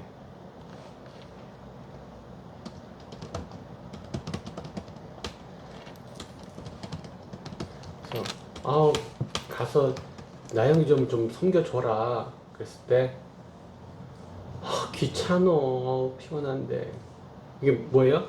나영이를 사랑하러 섬기러 가는 것과 나의 귀찮음 때문에 내가 눕고 싶은 것 사이에서 이제 같이 비교가 되는 거죠. 근데 어느 게 이겼어요? 나 사랑하는 게 이긴 거야. 난 눕고 싶어. 그래서 결국은 나영이를 사랑으로 섬기러 가는 것을 갖다가 선택을 안 하죠. 그런데 진짜 나를 사랑하듯이 나영 자매를 사랑하면은 이제 나영 자매를 사랑하러 가는 것이 결국 나를 사랑하는 거기 때문에 가는 거죠. 내가 좋은 일이야, 내가 기쁜 일이야. 지금 제가 여기 오는 것도 죽지 못해서 또 아침 일찍 일어나가지고 수원 영토까지 언제 가? 진짜 피곤해 죽겠는데 또 내가 대표 돼가지고 이거 한다고 하지 않을 수도 없고 에이씨. 다 나오네, 다 나와. 너무 리얼하시네. 아, 본심이 정말. 너무 리얼하게 나오시네. 이것이 본심이 아니라 이것은 가상을 갖다 재현해 본 건데, 그게 너무 아니라 리얼한데. 나는 나 자신을 사랑하는 것처럼 여기 와서 이렇게 하는 것이 즐거운 거예요. 그러니까 아침 일찍 영통에 오는 것이 나한테는 힘든 일이 아니에요. 나 자신을 사랑하는 것 같아. 소풍 오는 것 같아. 룰루룰루 하면서 오는 거죠. 영통 그까이 거 뭐 겨우 65km밖에 안 되는데 뭐 그까이 거 65km면 진짜 멀다. 와 65km 아 와. 뭐 650km도 아니고 뭐 그까이 거 650km도 가는데 말이야. 싱가포르도 비행기 타고 가는데 말이야. 그까이 거 뭐. 그래서 그래서 우리가 흔히 얘기하는 남의 일을 내 일처럼 뭐 그런 거 있잖아요.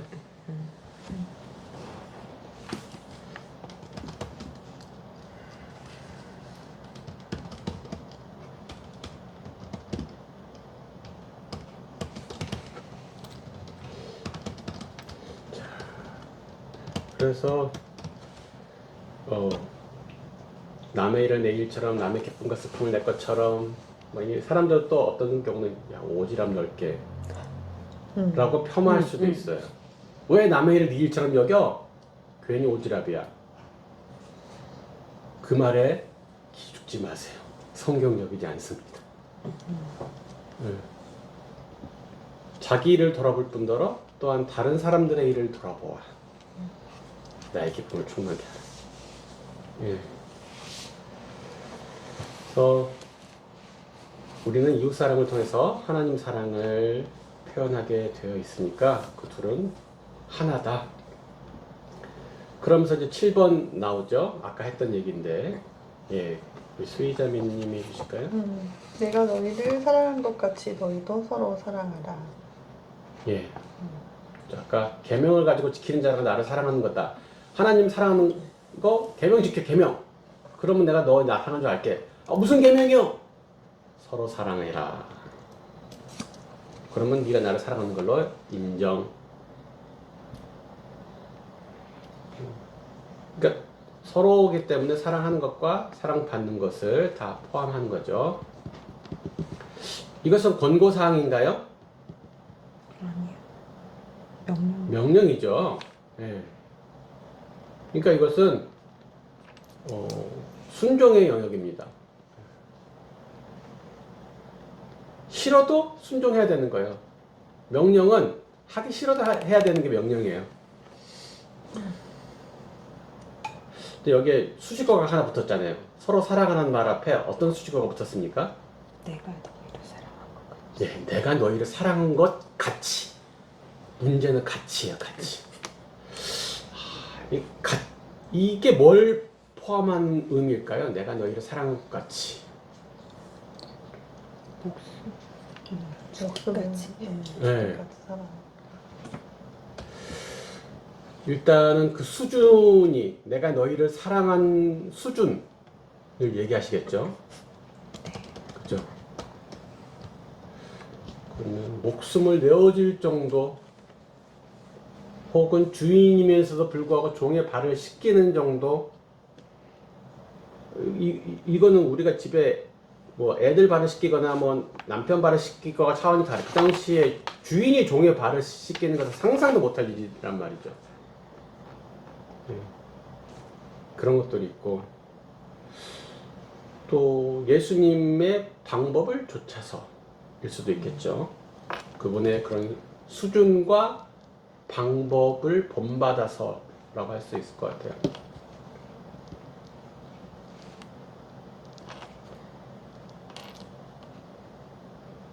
그분은 말씀으로도 사랑해 주셨고 기도로도 사랑해 주셨지만은 실제로도 사람들의 제자들의 다양한 필요를 채우시면서 사랑을 해 주셨는데, 근데 그 사랑에 관련된 내역들은 뒤에서 한 번 더 할 것 같아요. 왜냐면 7번의 구체적인 그 예수님이 우리를 사랑한 것 가치에 대한 얘기를 8번, 8번에서 10번까지 하는 거예요. 그게 어떠한 거냐? 근데 여기서 하나 우리가 놓치지 말 것은, 가치가 들어갔다는 것은 내가 너희한테 보여줬다라는 거예요. 본을 보여줬다라는 거죠. 내가 너희를 사랑한 것 같이 어떻게 해요? 이 말에 대해서 제자들은 아무도 어떻게 해요? 라고 하지 않아요. 왜냐면 예수님이 본을 보여주시는 것을 쭉 보고 경험했기 때문에. 예수님은 본을 보이지 않으신 것은 어떤 것도 요구하지 않으셨어요. 본인 하지 않으시고 명령이라고 그냥 시키기만 하시고 부려먹기만 하신 적은 없어요. 항상 본을 보여주신 다음에 나처럼 해라. 나같이 해라. 그죠? 자, 이제 그러면은 그 예수님 가치가 도대체 어떤 걸까? 를 8번에서부터 10번까지 풀면서 보도록 할게요. 예수님의 수준과 뭐 방법 이런 것들이 다 들어갈 텐데 한번 우리 나영자매님. 당신의 사랑은 어느 수준까지 미쳐야 합니까? 너희 원수를 사랑하고 박해하는 자를 위하여 기도하는 수준까지 미쳐야 됩니다. 네, 쉽죠? 간단하네. 왜 이렇게 간단해? 원수를 사랑하고 박해하는 자를 위해서 기도. 자, 이 명령을 수행하기 위한 전제 조건이 있다고 전에 제가 얘기를 몇 번 했는데 기억나시나요? 원수를 사랑하고 박해하는 자를 위해서 기도하려면 전제사항이 있어요.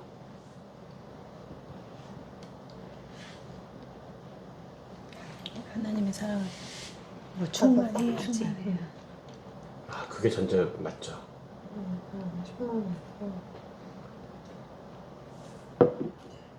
두 번째 전제가 있어요. 그 전제 맞고요. 두 번째 전제, 원수가 옆에 있어야 돼요. 아, 네. 그쵸.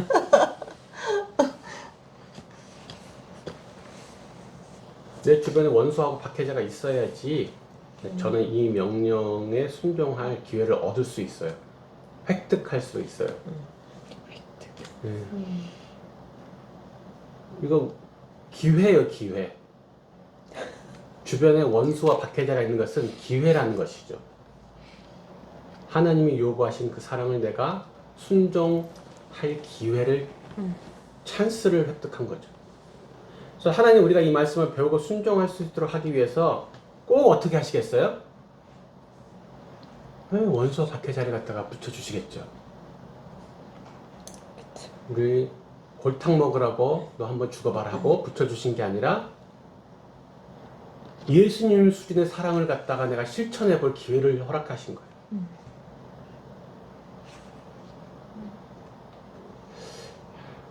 근데 뭐 가족이나 아니면 모임 지체가 좀 마음에 안 들게 했다고 그게 꼴보기 싫고 막 미워지는데 원수는 어떻게 사랑해? 박해자는 어떻게 기도를 해요? 난 주변에 원수는 없는 것 같은데. 그러니까 맨날 그래. 어휴, 저놈 새끼가 아주 원수야, 원수. 맨날 또 난 우리 와이프가, 우리 남편이 십자가야 막 그러면서. 멀리 있는 원수보다 가까이 있는 매일 보는 사람 사랑하는 게 어쩌면 더 어려울지도 몰라요. 자주 보는 가까이에 있는 그 짜증나는 사람, 그게 누가가 됐건 찬스다, 찬스. 찬스 획득. 자, 그 사랑의 원작자는 손양한 목사님 있잖아요. 그분이 이제 유명한 것 중에 하나가 자기 아들을 죽인 그 청년을 양자 삼았잖아요. 그때 가족들이 양자 삼겠다고 했을 때 막 울면서 반대를 했거든요. 아니, 복수 안 하고 그냥 용서해 주는 것만 하면 됐지. 왜 꼭 양자를 왜 그 놈의 자식을 우리 집에 양자로 들여야 되냐고. 근데 성경 어디 그냥 원수를 보복하지 말라고만 하고 끝났냐고. 사랑하라고 하고 있다. 사랑하라고. 성경에서 말하는 사랑은 언제나 적극적인 실행이거든요. 소극적으로 그냥 해만 안 끼치면 되지. 이게 아니라 적극적인 거고 언제나. 그러면서 손영원 목사님 그런 얘기를 하셨는데 원수를 용서하는 것은 인격으로도 가능하나 원수를 사랑하고 축복하는 것은 주님의 사랑이 아니면 불가능하다. 그러니까 원수를 한테 복수를 안 하는 거는 사람의 인격으로 수양으로 어느 정도 해낼 수 있다는 거. 근데 예수님이 요구하신 것은 그 수준이 아니라는 거죠.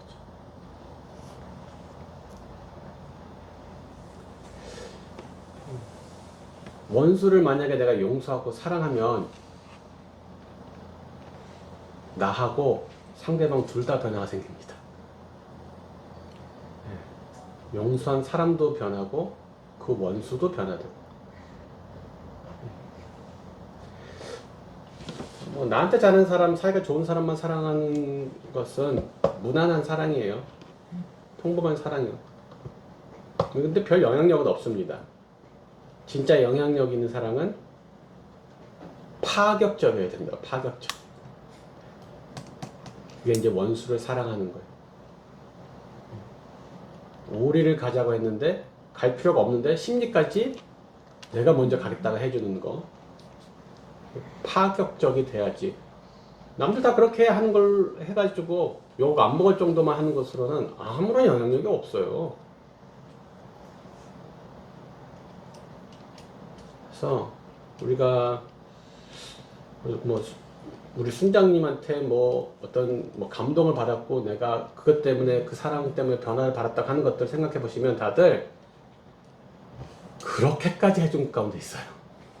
그렇게 할 필요 없는 것 가운데 그렇게까지 해준 것에 대해서 그 정도는 순장인도 해야 되는 거 아니야? 싶은 것 가지고는 내가 뭘 감동 안 받아요.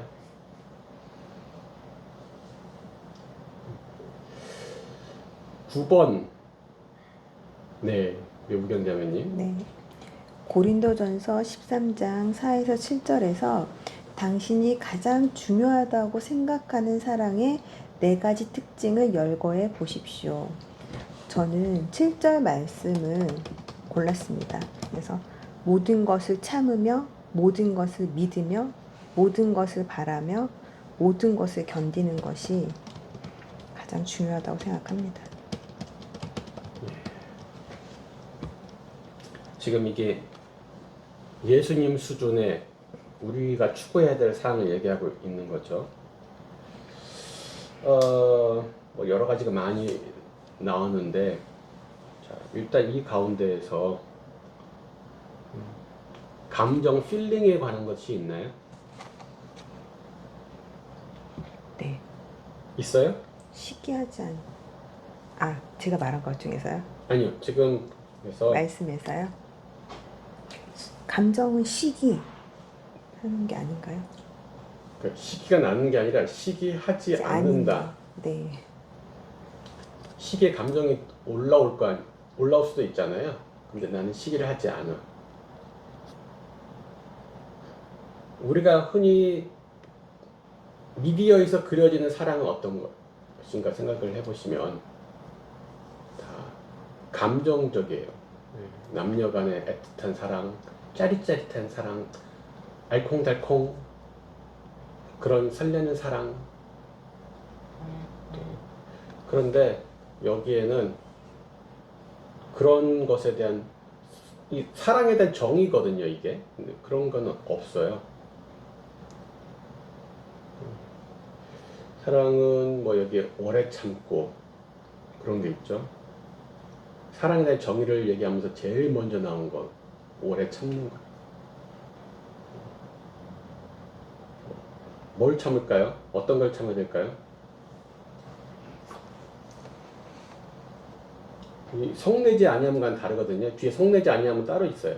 그죠? 이게 오래 참고는 다른 부분이에요. 사랑하지 않아도 않는 거. 이 포기하지 않고 기다려주는 거거든요. 이게 이 오래 참음이.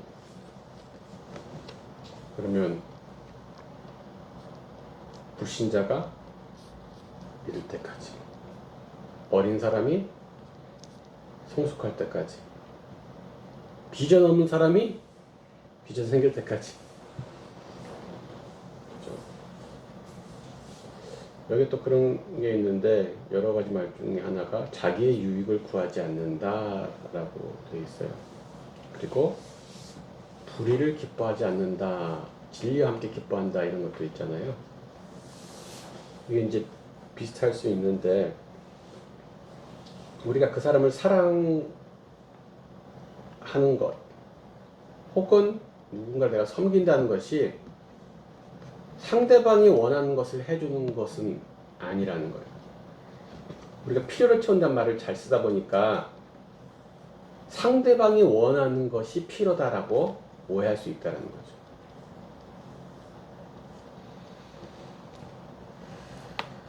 자, 상대방의 진정한 이익을 생각해야 되거든요. 내 유익이 아니라 상대방의 유익을 생각해야 되는데, 진짜 유익을 생각해야 돼요. 자, 겟세마네 동산에서 예수님이 제자들한테 깨워서 기도하라고 하세요. 또 졸죠. 한시도 깨어 있을 수 없더냐 하면서 또 기도하라고 그러시는데, 너무 인간미 없지 않아요? 제자들 한번 생각해 보세요. 그때 차를 타고 다닌 것도 아니고 하루 종일 그 유대인들 그 샌들 그 보세요. 그런 거 신고, 충격흡수 쿠션도 없는데 뭐 에어조단을 신는 것도 아니고 계속 뚜벅이를 하루 종일 걸어 다니면서 예루살렘에서 사역하다가 이제 밤에 감람산에 있는 그 겟세마네 동산 쪽으로 온 거거든요. 피곤해, 안 피곤해? 피곤하잖아. 졸리겠어, 안 졸리겠어?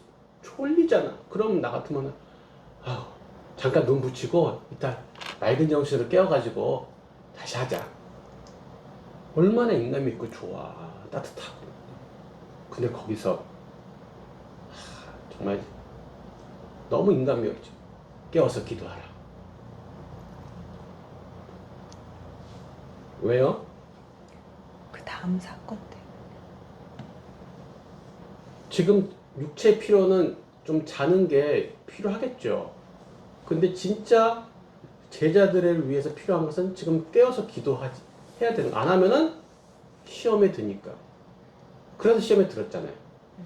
그때 깨워서 기도하지 않아서 결국 시험에 들어서 예수님 부인한 거예요. 그때 기도했더라면 베드로도 3번 부인한다. 역사가 바뀌는 거죠. 그러니까 때로는 우리가 순원의 진정한 필요를 위해서 순원이 원하지 않는 것도 우리가 권면할 수도 있고 요구할 수도 있는 것이죠. 제가 싫어해. 쟤는 이런 것을 좋아해. 이런 것을 사랑이라고 느낀대. 무조건 그것만 따라갈 수는 없다.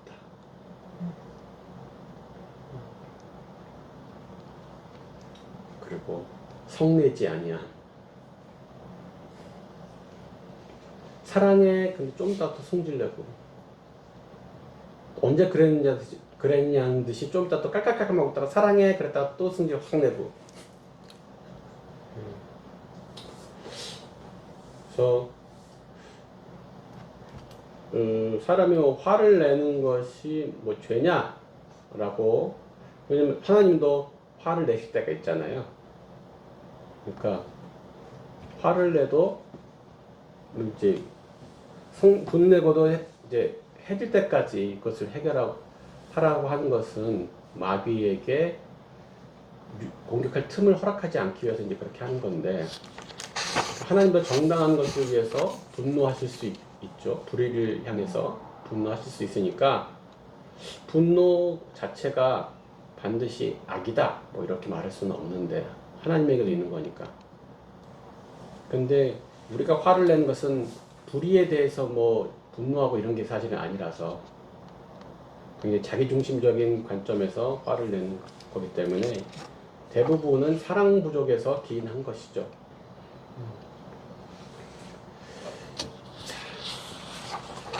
10번. 네. 누구 차례시죠? 네. 당신은 어떻게 사랑해야 합니까? 말과 혀로 사랑하지 말고 행함과 진실함으로 사랑해야 합니다. 네. 말과 혀로만 사랑 말고 행함과 진실함으로. 그러니까 행함도 진실함도 둘 다 있어야겠네요. 자, 행함이 외적이면은 진실함은 내적. 내적이겠죠. 둘 다 있어야 되는데, 이제 이때 우리가 사랑으로 다른 사람을 섬긴 간증들을 나눠보기를 해도 좋을 것 같아요. 우리가 행함과 진실함으로 사랑한 이야기들을 서로 나누는 것도 좋겠죠.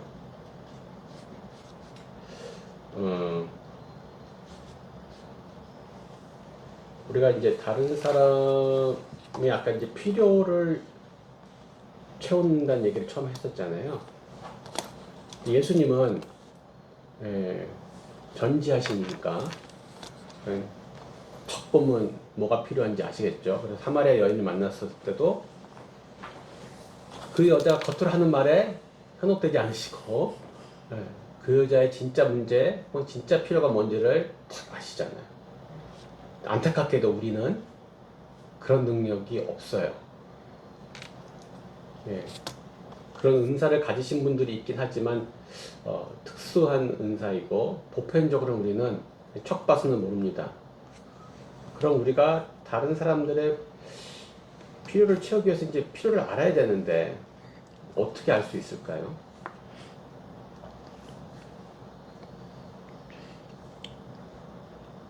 세밀히 관찰을 해야 되지 않을까요? 그렇죠. 1차적으로 관찰.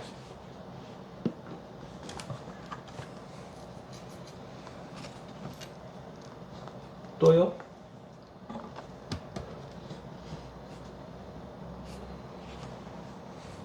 자주 만나서 시간을 같이 보내봐야죠. 대화도 같이 하고. 시간을 보내면서 같이 시간 보내면서 뭘 할까?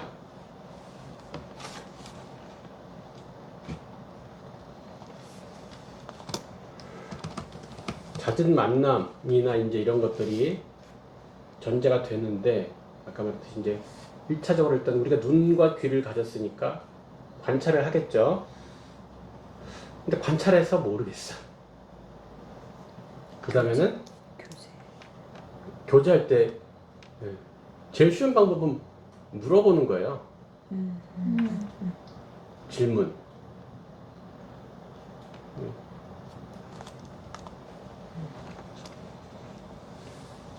내가 뭐 관심법을 쓰는 것도 아니고 물어보는 거죠. 그래서 관찰하고 물론 먼저가 이제 기도를 하죠. 그리고 기도 후에 관찰하고 질문하고 이런 것들이 이제 아까 말한 그 잦은 만남 가운데서 이런 것들이 다 이루어지겠죠. 그래서 이제 깨닫게 된, 파악하게 된 이제 필요가 있으면은 이제 비로소 행동으로 그것을 행함과 진실함으로 채워주면 되겠죠.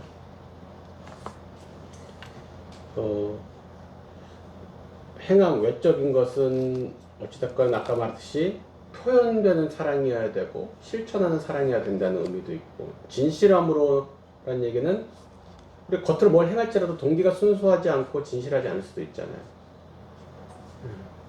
남한테 보여주려고 내가 할 수도 있고 뭔가 잘 티나지 않게 나의 원하는 것을 얻기 위해서 얘한테 잘해줄 수도 있어요. 얘한테 잘해주면은 나중에 내가 뭔가 챙길 게 콩고물 얻을 게 있을 수 있어서 잘해줄 수도 있어요.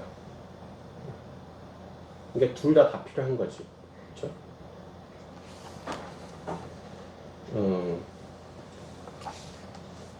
요즘 버전에는 없는데 이 옛날 버전에는 책에 이제 이렇게 있거든요. 이게 하나님의 사랑이 맨 위에 있고 화살표가 밑에 믿는 자들에게 내려가고 그 다음에 다른 사람들에게로 화살표가 이제 막 쫙쫙쫙 사방으로 뻗쳐 내려가잖아요. 그러니까 아까 말했듯이 이 사랑이 기브 앤 테이크로 하나님과 나 안에서만 계속 돌고 돌고 아니면 순전과 순원 안에서 계속 우리끼리만 좋아서 돌고 돌고 이런 게 아니라 지금 하나님의 사랑은 흘러내려가는 것이 방향성이라는 거죠. 우리 안에서만 계속 돌고 도는 것이 아니라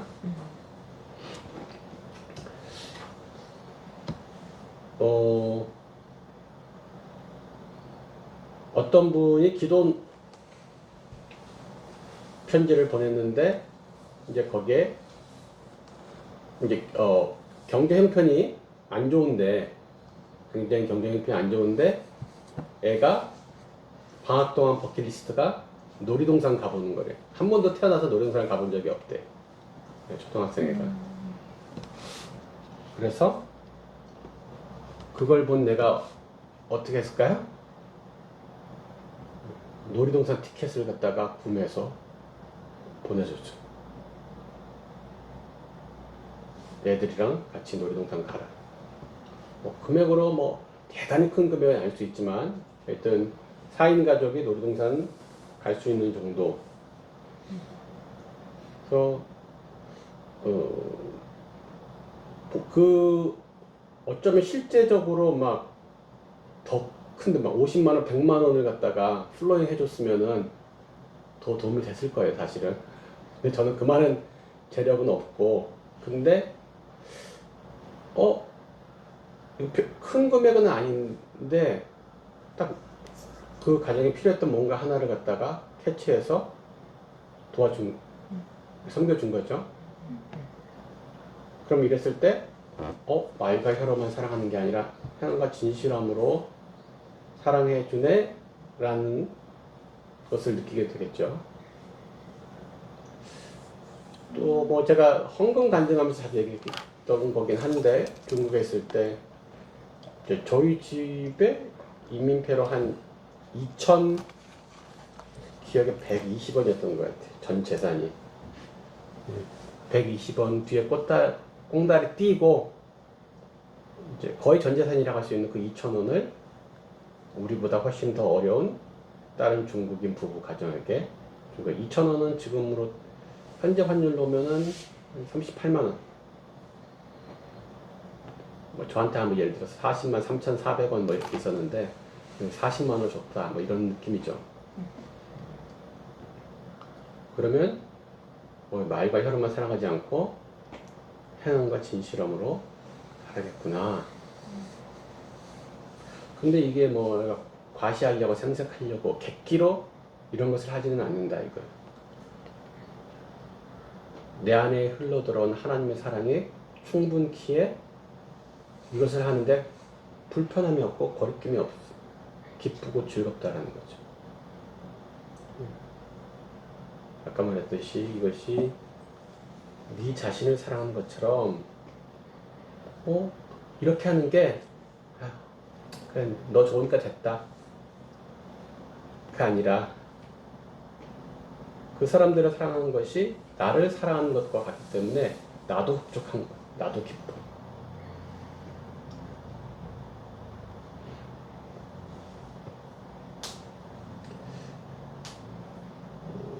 세상은 하나님의 사랑을 보고 싶어 하는데 하나님이 짠 나타나서 해주시면 참 좋을 텐데 그냥 실제적으로 세상은 우리의 사랑을 통해서 하나님의 사랑을 본다는 것이죠.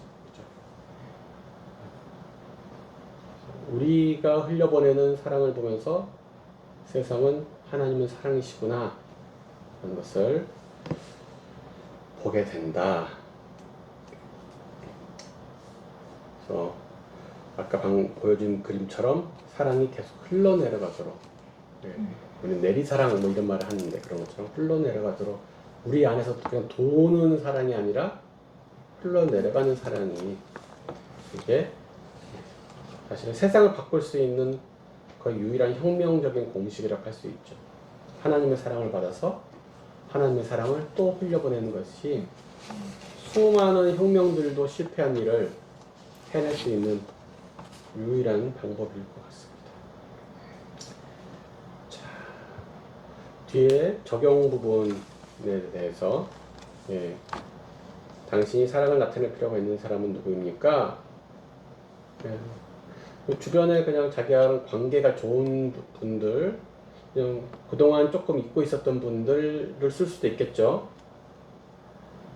근데 여기에 꼭 평소에 내가 불편하거나 짜증나게 하는 사람, 혹은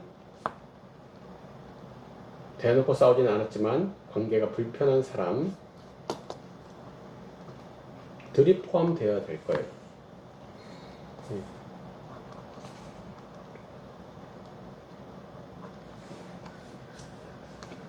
그리고 이 사람의 사랑을 나타내기 위해서 당신이 취해야 할 행동은 어떤 것입니까?